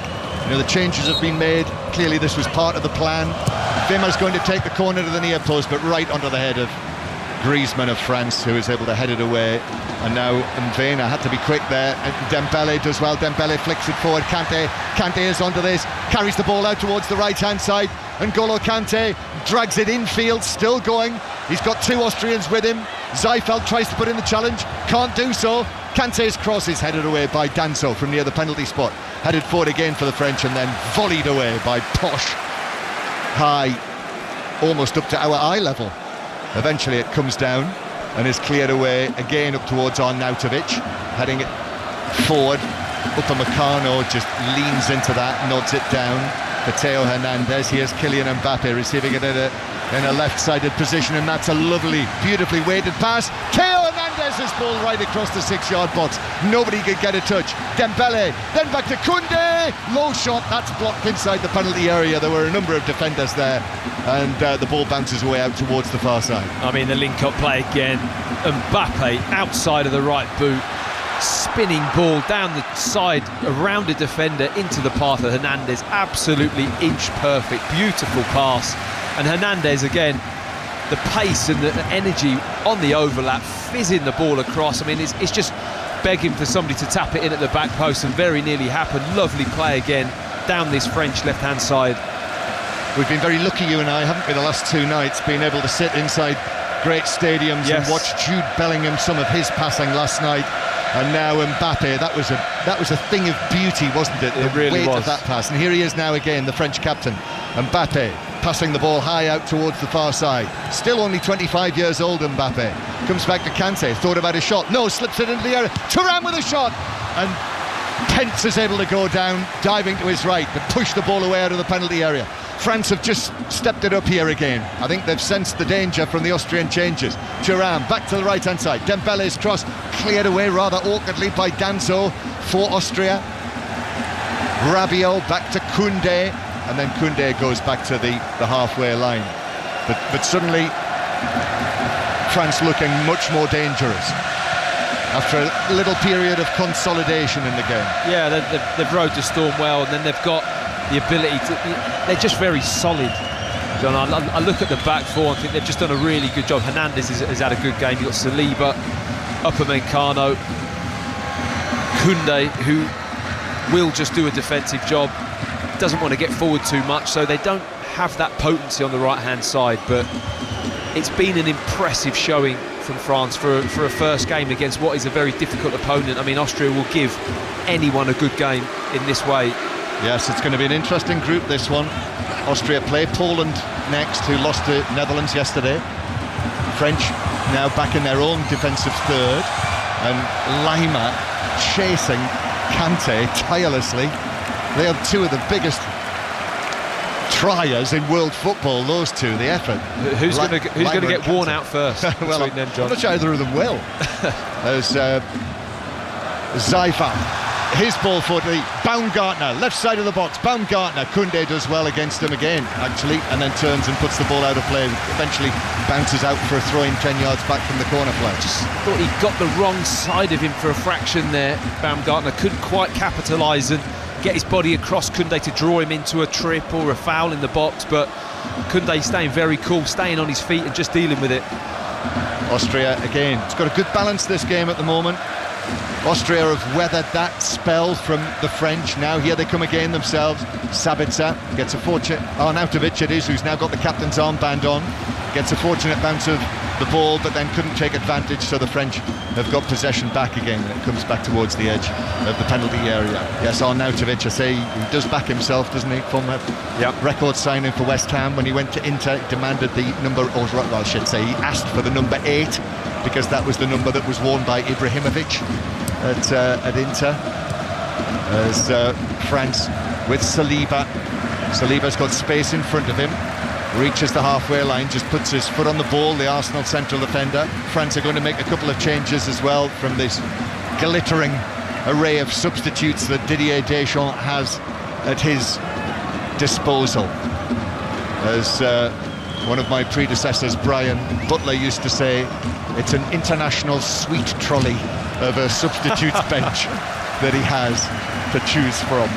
And Kolo Muani and Eduardo Camavinga are two of the stars who are going to come on.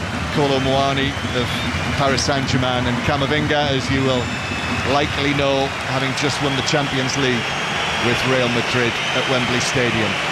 So who's making way? Dembele, I think. Dembele. So, and Rabiot. So that is, let's see how this is going to change things. So Rabiot coming off from the midfield with the superbly talented Eduardo Camavinga, the 21-year-old, coming on to replace him. Mightily impressive, isn't it? I mean, to have this quality on the bench. I mean, Dembele hasn't had the most devastating of games, to be honest. He's been pretty quiet out on the right-hand side, but Camavinga coming on for Rabiot. He's got a lovely selection of central midfield players, Deschamps, hasn't he? You know, Tchouameni not on the pitch yet either. He's got real competition at the heart of that midfield, which is always a massive strength. Yes, you could even call it a selection box that he has, yes, as opposed to a sweet trolley. Or a sweet trolley. Yes.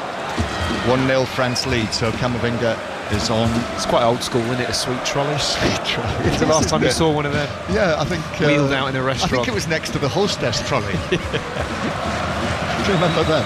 Yeah. But they still exist. Yeah. There's Danso hits a pass forward that comes off Camavinga and bounces out of play for a throw-in to Austria on the right-hand side. It's a very interesting tactical tussle, this, between Deschamps and Ralph Rangnick. And at the moment, the French are winning it, but the outcome is far from certain. Well, they're winning it by an own goal. You know, let's not forget that. That's what's separating the two teams. OK, Mbappe had that wonder chance, and that is the best chance of the game. But the Austrian chance first half was very, very good, that Maignan makes a good save on. So, it's been a very level game. 1-0, just like it was last night. England, as Thuram takes it on, even though Theo Hernandez went down screaming. Thuram into the box, twisting one way and the other, but then a curling shot is a bit of a letdown, actually. And it's... Hernandez is all right. Yeah, no, he's okay. That was... Well, I thought the stretcher was coming on. I think he went down next to the microphone. Paramedics. I think he went down next to the microphone. Crikey. Yeah, that was a cry of... Wasn't it? The werewolf, you could almost say. After last night's event.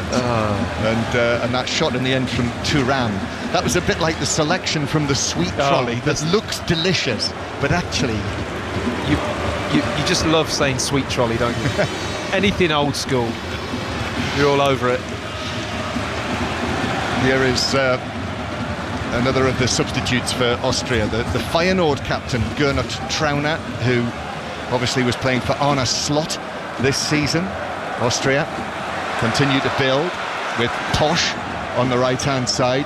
He's got Wimmer available inside him and uses him, and Wimmer then hits an awful pass. That was at the outside of his boot, behind Vena, straight out of play for a throw. I keep thinking of like a blancmange or something, wobbling away on a sweet trolley as it's been. I can't get it out of my head now. I wouldn't choose a blancmange. No. Cake? Not for me. It's a form of cake or something like that. Yeah, maybe. Yeah. Throw-in taken up to Kolo Muani, who has gone over there to the right-hand side, by the way, Randall Kolo Muani. And Austria with Zeivalt. Here's Posch now on the right-hand side, the tall right back. Again, infield from Lima. Zeivalt runs away from Griezmann. It's very tight in there. Wimmer, who's just gone now, he's gone down with a blood-curdling cry after a challenge from Griezmann, who's fallen off the pitch again and has stayed down. And the referee eventually comes across to see how Griezmann is. He's stayed down. And still on the floor. I think he maybe landed awkwardly on his knee, and the medical people are leaning over him down there, and he's off the field, so play can continue. I didn't quite see what the contact was, to be honest. I think he just... I can see it now. It's quite nasty, actually. He lands on Griezmann's knee, gets it caught, and just kind of like extends it, hyper-extends it a little bit. Looked really awkward position. Wasn't very nice. Free kick. I mean, Zeivald has got through some work in the midfield as well for Austria, hasn't he? I mean, yes. He's said his name a lot tonight. He's been everywhere. Griezmann is back on the pitch. Yes. So, free kick. Wimmer takes it to the back post. Maignan comes, gets a touch on it, and it hit Koundé.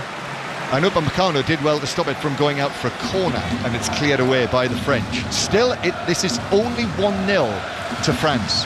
And Austria have got a bit about them with this run that they've been on under Ralph Rangnick. Plenty of confidence with the 7-match unbeaten streak that they came into the Euros with.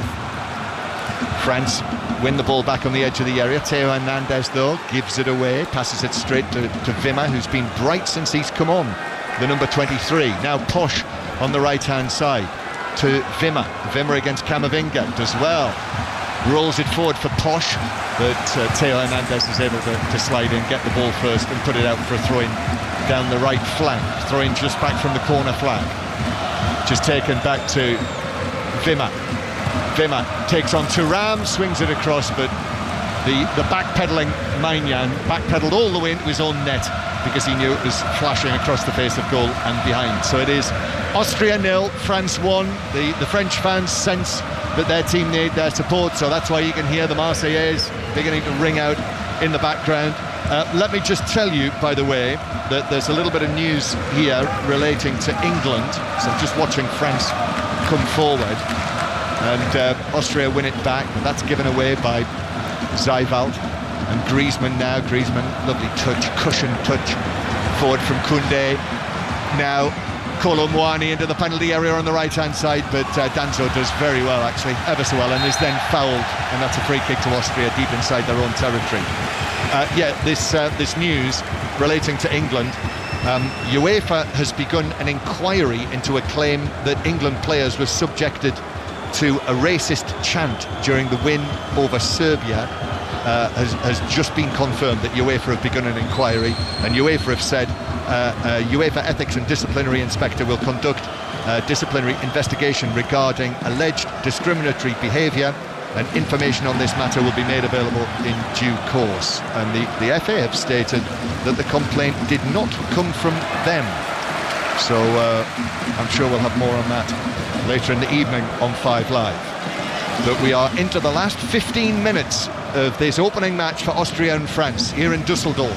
Dark skies above now, the bright floodlights of the Fortuna Dusseldorf Stadium shining down on the pitch as Austria come forward and Arnautovic gives it away. Yeah, while they don't quite have the quality. Arnautovic playing it to the edge of the area, pass just slightly overhit, although Maignan has to come out and slides into Baumgartner, and the two of them have collided together, and they're both writhing around. I noticed one or two things are actually thrown down there. I think they're empty bottles, empty plastic bottles, but we don't need that. No. And actually more things are being thrown from the Austrian supporters onto the pitch surrounds, and there are stewards down there, and there are photographers and media people. I mean, anyone could be hit by anything. I don't understand why they're doing it. Their own players laying down there as well. Yeah. Bit strange, but I mean, I think he has a right to go for this, Baumgartner. He collides with Maignan, who comes out bravely, but the referee's dashed straight over, holding a yellow. He's getting a yellow card. Baumgartner. Why? He's got a right to go. He actually wins the ball and then collides in with the goalkeeper. He's got every right to try and win that ball. He's now arguing with the referee while laying on the floor. The referee's looking at him. He's saying, "Why are you booking me for?" I completely agree with him. He's got a right to go for that ball. It's an unfortunate collision. They're both okay. They're up on, they're getting up on their feet. There's no need for a yellow card. So once he gets to his feet, Baumgartner will be booked for that. Still Austria 0, France 1. Join us tomorrow. Just 2 matches tomorrow. Don't get caught out by that. They are the first matches in the final group to get underway, Group F. So it's 5 o'clock UK time for Turkey against Georgia. And then tomorrow night, Roberto Martinez, Cristiano Ronaldo and all, Portugal against Czechia, or the Czech Republic, at 8 o'clock. So that's tomorrow. And then Wednesday, don't miss Scotland, Switzerland from Cologne. That's 8 o'clock Wednesday night. And then Thursday night, that is the tea time match, 5 o'clock British summertime, Denmark against England. We will be in Frankfurt for that one, won't we? Very much looking forward to it. Yeah, so that's all to come. The match commentaries right at the heart of what we're bringing you during the Euros here on 5 Live and BBC Sounds. 1-0 France lead. Baumgartner's up. He's received his yellow card. Yeah, wasn't happy. I mean, 51% possession now, Austria. Gives you an indicator of how well they've done in this game. Talking about them out of possession, how they've pressed, being this team that, doesn't really want the ball. Well, they dominated possession just by 1%, but I think that is a really big indicator of how difficult a game this has been for France. It has. And France with a throw halfway inside their own half, but Trauner is able to step into that challenge, and another challenge as well on Koundé, and eventually it's out of play for a throw into the French halfway inside the Austrian half. Throw-in is taken to Kolo Muani. That breaks down. Won back centrally, and Mbappe with a quick touch hit the referee. I think Griezmann was next to him. Referee, I thought, could have stopped play. Yes, he has. Yeah, I don't know why he didn't stop play more quickly there. Yeah, it'll have to be an uncontested drop ball. Well, he gave himself a problem, didn't he? Yeah. Because Austria and the Austria fans are now really frustrated because they had a breakaway, but he should have just blew the whistle straight away once he got in Griezmann's way. Yeah. Anyway, he has done that. And it has become a little scrappy, hasn't it? And there'll be tension here for the French. You want to win your opening game. We've talked about it all week. And into the last 10 minutes, Thuram though for France down the left-hand side, comes inside. Danso then gives it to Griezmann. Now Kolo Muani, his return ball to Griezmann. I'm not sure that was the right decision. Passed it straight to Zijveld, and Zijveld sets away Wimmer towards the halfway line. Nicely done from Wimmer to Baumgartner. Strong challenge from Saliba, but a clean challenge. Camavinga now with all of that hair bobbing around at the back of his head. Mbappe takes it up on the left-hand side. Mbappe then via a deflection back to Camavinga, and then the shot from Thuram from 12 yards, weak on his left foot, straight at the goalkeeper. Well, one of the most impressive things I've seen about Mbappe this evening, there's been a lot, is his passing, John. I mean, he has the weight of pass and the angle and the curve and the spin, how he feeds it into the line of the player running beyond him has been totally superb. It's been faultless this evening. He's probably hit 3 or 4 passes like that. He's not had one wrong. His awareness of that space has been absolutely brilliant. However, he had the big chance to make it 2-0 and wasn't able to take it. Kylian Mbappe, who's already got 12 goals at the World Cup finals, but has yet to get off the mark at the Euros. Very strange. And that miss, when you see it, if you watch the highlights on BBC One tonight, you will be staggered. Did everything right until the ball whizzed past the post. Free kick to Austria, middle of the French half. In from Sabitzer, headed away by Camavinga for France. On the edge of the penalty area, Kolo Muani gets there, does well. Kolo Muani ahead of Mvena, and now Kolo Muani with a high pass that Mbappe has reached just at the perfect point. The new Real Madrid man, Mbappe, is blocked by Lima, and that's given us a free kick, and Lima's furious about that. He's absolutely furious, and he's going to be yellow carded as well for that. Free kick to the French in the Austrian right back area. Yeah, I share his frustration. I don't think he does too much wrong. His arm is high, and he just kind of catches the side of Mbappe's face as Mbappe's facing up, doing the step overs, wanting to go past him, but he wants to go through him, Mbappe, and Lima just stands his ground. I see it both ways, but it's certainly not a yellow card. I don't know is that for the reaction or is it for the actual foul? Because for the foul. Yeah, it's not a yellow card offence. I think he thinks he scratched his face. Yeah, it's not intentional. He's just natural movement of the body. When someone like Mbappe's running at you, your arms are going to be really active, trying to kind of protect yourself and stop him going past you. So, free kick, the end where all of those French supporters are. Griezmann to take this. Griezmann, left-footed, plays it in. It's headed down by Mbappe, who I think was caught in the face as well by the defender who was with him. Mbappe stays down. Ball breaks forward. Wimmer beats Saliba on the halfway line. Wimmer against Kante, who does ever so well. Kante arriving as he has done since almost time began, it feels, in that fashion, to get to the ball just at the crucial moment with a touch, and Mbappe's down, so the referee stopped play so that he can see how he is. I mean, it was never in doubt, to be honest. Kante, the moment he comes across, and I'm just looking at the replay here, John, that is a nasty bang to the head for Mbappe. Oh yeah, it's actually the shoulder, thankfully. Had it been it been the head of Danso, I think he would have really cut him wide open. It's the shoulder that he has the connection with. Sort of back of his shoulder, probably the bony bit of the back of your shoulder. That's where he's headed it after heading the ball. But how many times has Kante made that recovering defensive run? There's a breakaway from their corner, and out of nowhere, the speed that his legs travel at to get across and deal and sniff out the danger, he just does it so effortlessly. Well, it's something we talked about before the start of this European Championship. How would the players who play in Saudi adapt? And I must say, watching N'Golo Kante tonight at the age of 33, you would not know that he was playing in what you might call a lesser league. No, absolutely. And we're seeing now pictures of Mbappe who has got a really bloody nose from his collision with the back of Danzo's shoulder. It's a real and this is going to take a little while. It's a right bang on the nose for Mbappe, isn't it? Just catches him in the face as he goes to head the ball. He's heading towards the goal, and Danso's coming out the other way. It's a real collision. And they've got to find a new shirt for him as well. I think they've indicated that that there is blood on his shirt. I think Deschamps wants to change him, to be honest. I think he may be looking... Can take him off? Possibly. Okay. Possibly. Have to wait and see. I mean, there is the possibility that he might have broken his nose here. Yeah. Because the collision with the...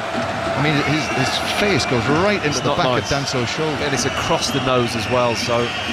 Have you done that, Matt? You probably have, yeah. Once or more? More. Yeah, thought so. Yeah. Why? Because looking at my nose, because it goes with the territory of being a top-class central defender, Matt. Straight away, I got a nudge from Gary Flintoff, as if to say, oh, it's a bit harsh. A nudge or a nudge? Going back to our days watching Hungary together. Right, well, Mbappe, that's the end of his evening. He did set up the goal. He got an assist. It was his cross that was deflected in by Verba for an own goal. The only goal that we've seen here tonight. But his first match at a big tournament as the captain of France rather disappointingly ends with a big miss for him that could have made it 2-0, and now what looks like, well, it's certainly a bloody nose. As Austria making a change as well, and Vena, the left back, is coming off, and sprinting onto the field is Alexander Prass of Sturm Graz to play in that position. The Austrian champions, so we'll see them in the Champions League, the new look Champions League next season as well. So Alexander Prass is on from Vena. The French changes haven't happened yet, and Mbappe is still being led around the field with his hand over his face, over his nose. And Austria attacking down the left-hand side. They're playing with 10 men at the moment, France.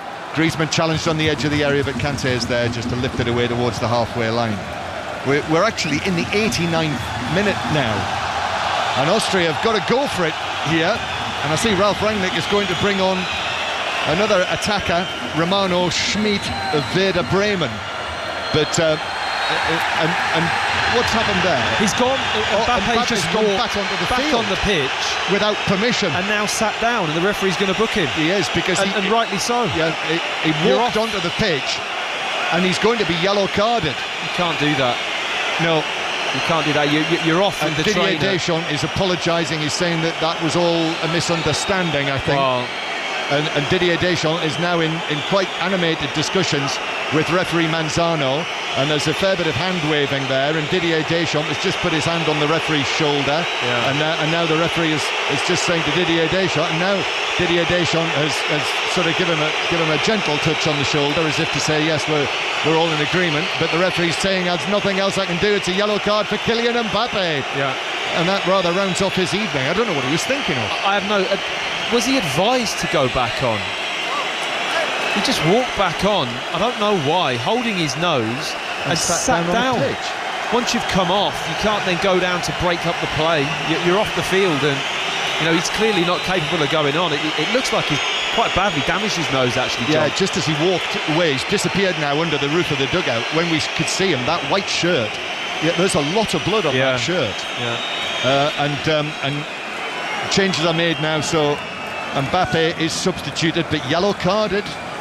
Yeah, that's an issue for later in the tournament, well, I think potentially. That's the point Deschamps was making, I think.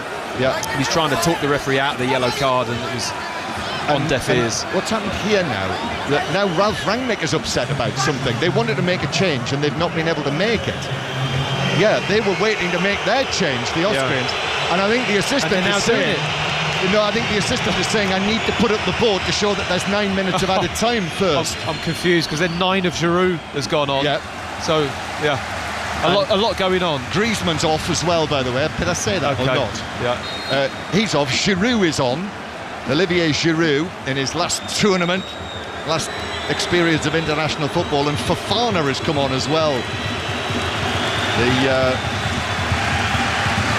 Now the Austrians can make that latest change, and this is Schmid coming on. So Fofana is on for the French. Austrian throw into the penalty area, comes off a defender's head, but Maignan is able to catch that and drop down onto his stomach. And an Austrian player is, I think it's Wimmer, he's ended up on the ground now as well, after that challenge from the French defenders. I mean, all the Austrian players were off the bench as well. Really unhappy with this challenge. It's a long throw from Posch into the box.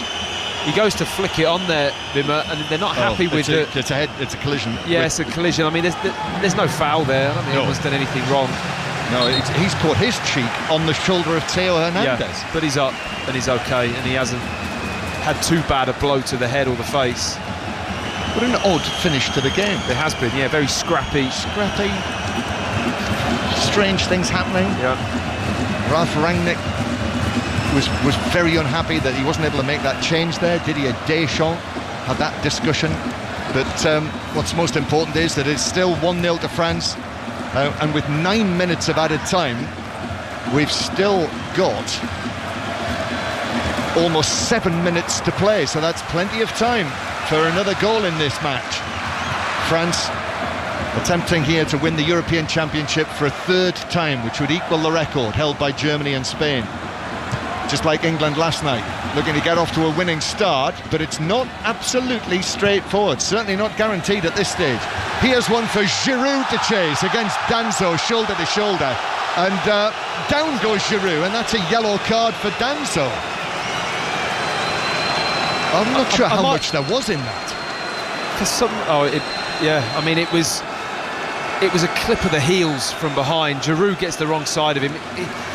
It's kind of accidental, to be honest. Yeah, it's kind of accidental, but it does really stop the progress of Giroud, who'd got the wrong side of him into the space, and I think that's what the referee looked at and thought it was cynical enough to warrant the yellow card. Yep, Olivier Giroud, this, believe it or not, is his 7th tournament as a player, European Championship or World Cup. That's some concept. What a career that is. Yeah. 134th cap tonight.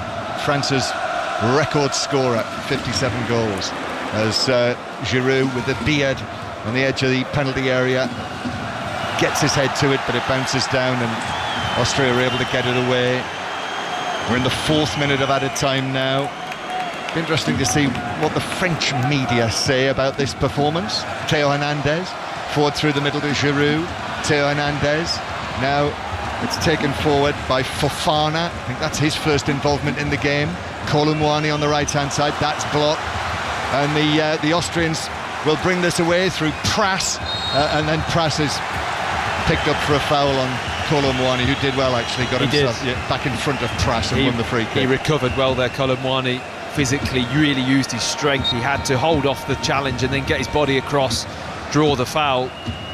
Crowd inside the stadium here tonight, 46,425, the official attendance. Koundé on the right-hand side. High cross towards the back post, headed across the box by Posh. Bounces down Giroud, that was a clever touch. Thuram now trying to find a position to shoot. He does shoot in the end, but that's blocked away by Posh. And then Wimmer is able to take it on for Austria. The ball is deflected rather handily to Sabitzer. That could have gone anywhere. Now Baumgartner. Pras is arriving on the left-hand side. And then Seivalt's attempted ball into the penalty area. That was blocked by a French leg, and they're able to clear it away downfield. You just feel that they're lacking that tiny piece of, that what France have in that quality, John. Yeah. It's just not there for the Austrians, is it? Sabitzer might be here, ball into the area, that's too close. They're saying it struck an arm of Koundé, who's outside the penalty area, so there wasn't a chance of there being a penalty. But the deflection took it to the French goalkeeper, Maignan. Yeah, for all their hard work and effort and building of chances and getting in positions to cross the ball or make some kind of effort, that they haven't had that, the guile and the quality that Mbappe's shown in this game is the difference. It's the game changer, as you'd call it, and Austria just don't quite have that. Actually, we'll be discussing that, won't we, after the end of the game? A little bit like the reaction to England's performance last night.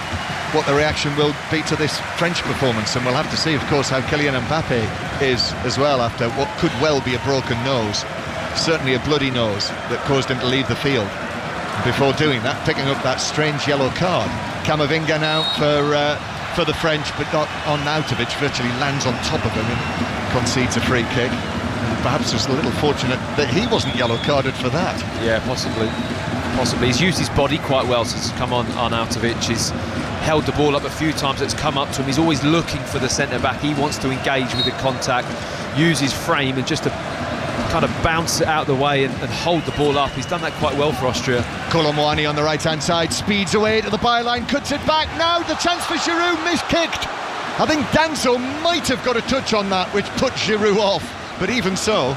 Yeah, I think it must have been a deflection, John. Must have been. It just flicked up off something. Danso was at full stretch. You think Giroud's just going to strike the ball into the back of the net with his right foot, which he was lining up to do, and completely miscued.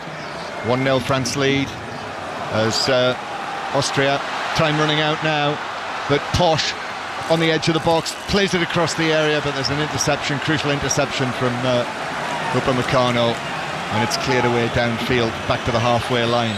All of the reaction to today's games will be on the Football Daily at the Euros via BBC Sounds in the morning, as Austria come again. Posh, a deep cross from him to the back post, which is headed right across the box and through a crowd of players, and it did get a touch off a French defender, the header from Pras, and it's a corner for Austria. Wow, it's a hairy moment for France.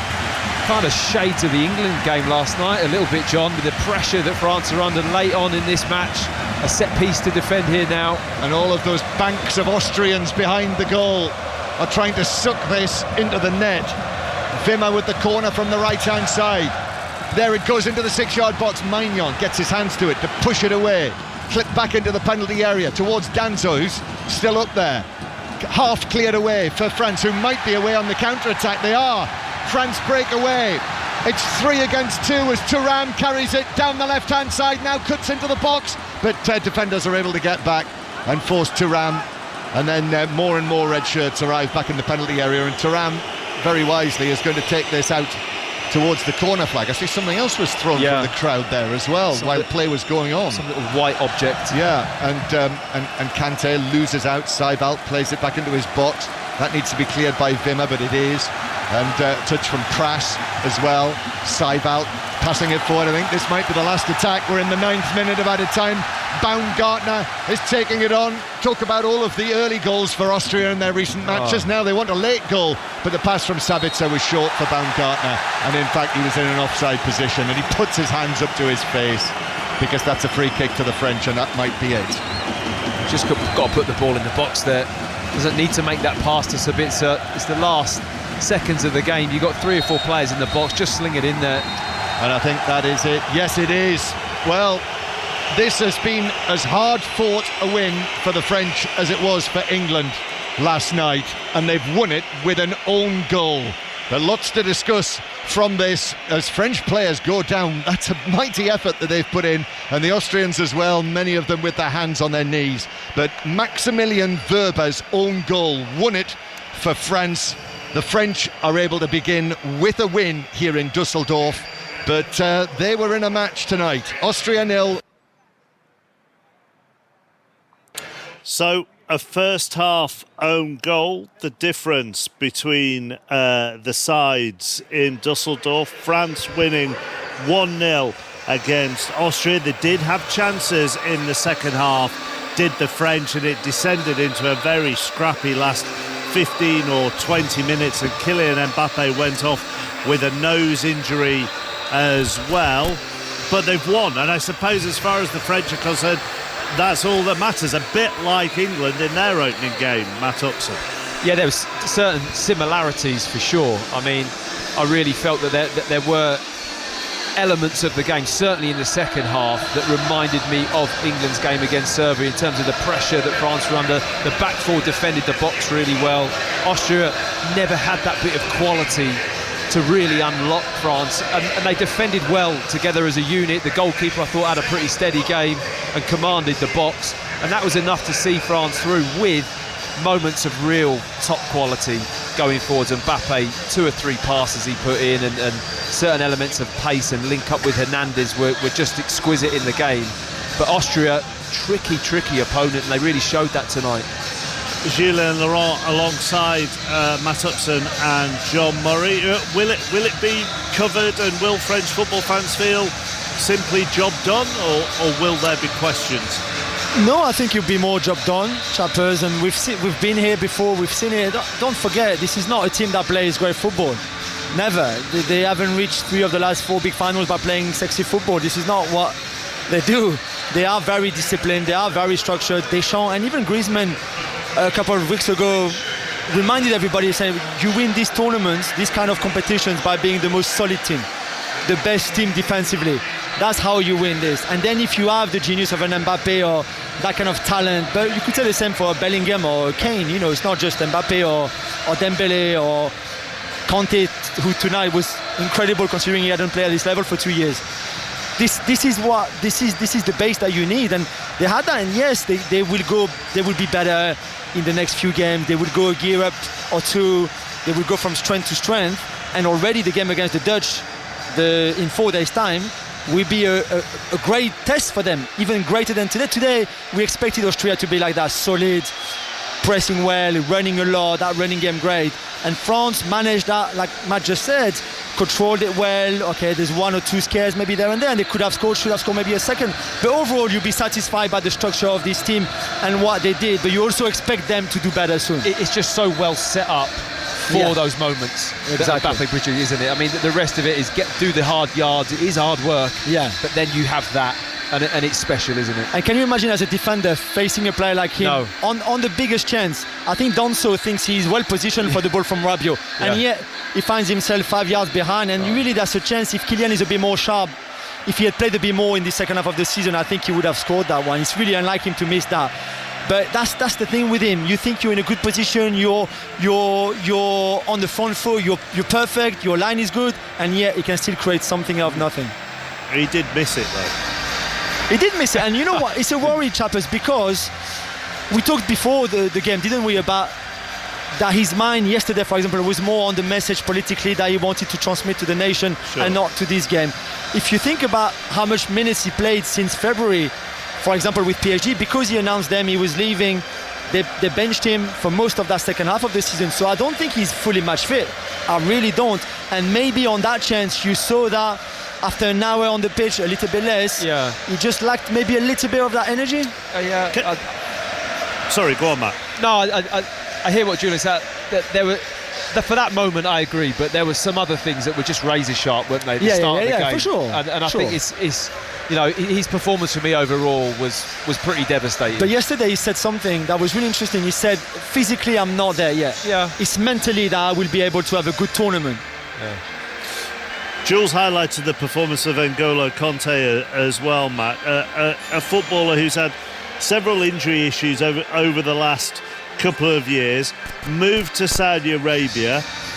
Question marks about, you know, the validity of that Liga Son and how that would then translate to performing at the highest level. He was immense today. Yeah. He's got some engine, hasn't he? Incredible. 33 years old. Get him round the pitch. I mean, the covering piece of defensive work he does in the second half when I think France have got a corner and he gets back. The moment you see it's him, you almost kind of sit back in your chair and just relax, I think, as a French supporter. You're like, N'Golo's there. As John would say, little N'Golo, as his legs moving as quick as possible to get there. He is a terrier. He's just all over the pitch. His anticipation, the reading of the game, fantastic. There's an interception in the second half just there where he saw the pass even before the passer thought about the pass. It's just remarkable. I've missed him. I've missed watching him. I have, honestly. I know, I see what you mean. And I've missed also, watching him. It'll be a big buzz for him tonight, won't it? Despite everything that he has achieved, to be back here in this kind of stage will be a massive buzz. Is he going to be able to be capable of that, to repeat that again? Exactly. And again. And again. And again. Yeah, I don't know. I mean, to be fair, I think he would have surprised a lot of people tonight. Yeah. The boys were telling me yesterday that at training he's never lost a single, like, you know, the little games that you do at the end of training. Yeah.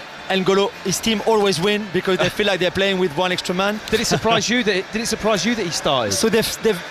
So at the start we thought, okay, he's coming to be a leader, the experience, but probably on the bench because Tchouaméni and Rabiot have played well together with Griezmann. But he really won his place in the starting lineup at training, and I think Deschamps was blown away by his fitness, by still what he was capable of bringing. And we asked him when we saw him 2 or 3 weeks ago, I said, are you the same than 2 years ago when you last played for France? Do you still cheat as much at cards, for example? And he went, yeah, I'm the same, but I don't cheat anymore at cards. I promise you I don't cheat anymore. So I'm not sure if he still does or not, but on the pitch certainly he's been at his best really tonight. Well, Does the Mbappe injury concern you at all? I mean, even if it is broken, you just come back and play, do you? No, I don't think so. The only thing really I would say is you just don't know how we'll cope with a game every 4 days, because again, and we go back to, and Matt knows it so well, they're a machine physically. All those players are incredible physically. I don't think people really realise, listening to us on the radio or watching on television or even in the stadium, how physically monstrous they all are. But if you don't play as much as your body is used to at this level, like Kylian didn't in the last 4 months, then I think to get back into it, not so much like Matt said at the start of the game, but after an hour, maybe 70 minutes, and every 4 days, I think he will need a bit of time maybe to just get back to that full 100% fitness. Bit disrespectful to John there, Jules, to say only Matt would know the elite athlete. Just because he spent the majority of the second half talking about eating a blancmange off a sweet trolley doesn't mean that he doesn't put in the fitness work. Sorry, John. Sorry, John. Certainly does not. No, I've been having my morning constitutional every day. Good. Is that for a jog? Is that for a jog every day? I know. I'm almost being serious. He is an athlete. Look, and I'll come to you on this, John. A bit like the Belgium group that we were talking about earlier. This group is fascinatingly set up. I know the French and the Dutch have won their opening games. Those two play each other next. But Austria and Poland can cause problems in this group. It is fascinatingly set up. Yeah, it is. And, say France and Netherlands, if that's a draw. There's a winner in the other game. And a winner in the other game. Then the final night in this group could be terrific when the French play Poland and obviously Austria play Netherlands. Yeah. Were you impressed by Austria, Matt? Did you want to see a bit more from them in certain areas? How would you sum it up for them? I was really impressed. I thought they gave us as good an account as what they could do. They just don't have Mbappe. Yeah. They don't have that type of player that's going to just make it happen. They're hard-working, they're organised, they're committed. They actually use the ball really well. I'm looking at the screen, 51% possession, and Jules mentioned about France. It's not sexy football, it's not we're going to dominate you with the ball, it's not this. So Austria had their fair share of the ball and they used it wisely. There were some nice passes. They just didn't have the centre forward or the wide player that was going to do what Mbappe can do or a Bellingham can do, and France defended it well, and that for me is all they're lacking, chappers. They're a really good outfit. I see that Kante's got the golden star on the little screen here, so he's the man of the match. Rightly so.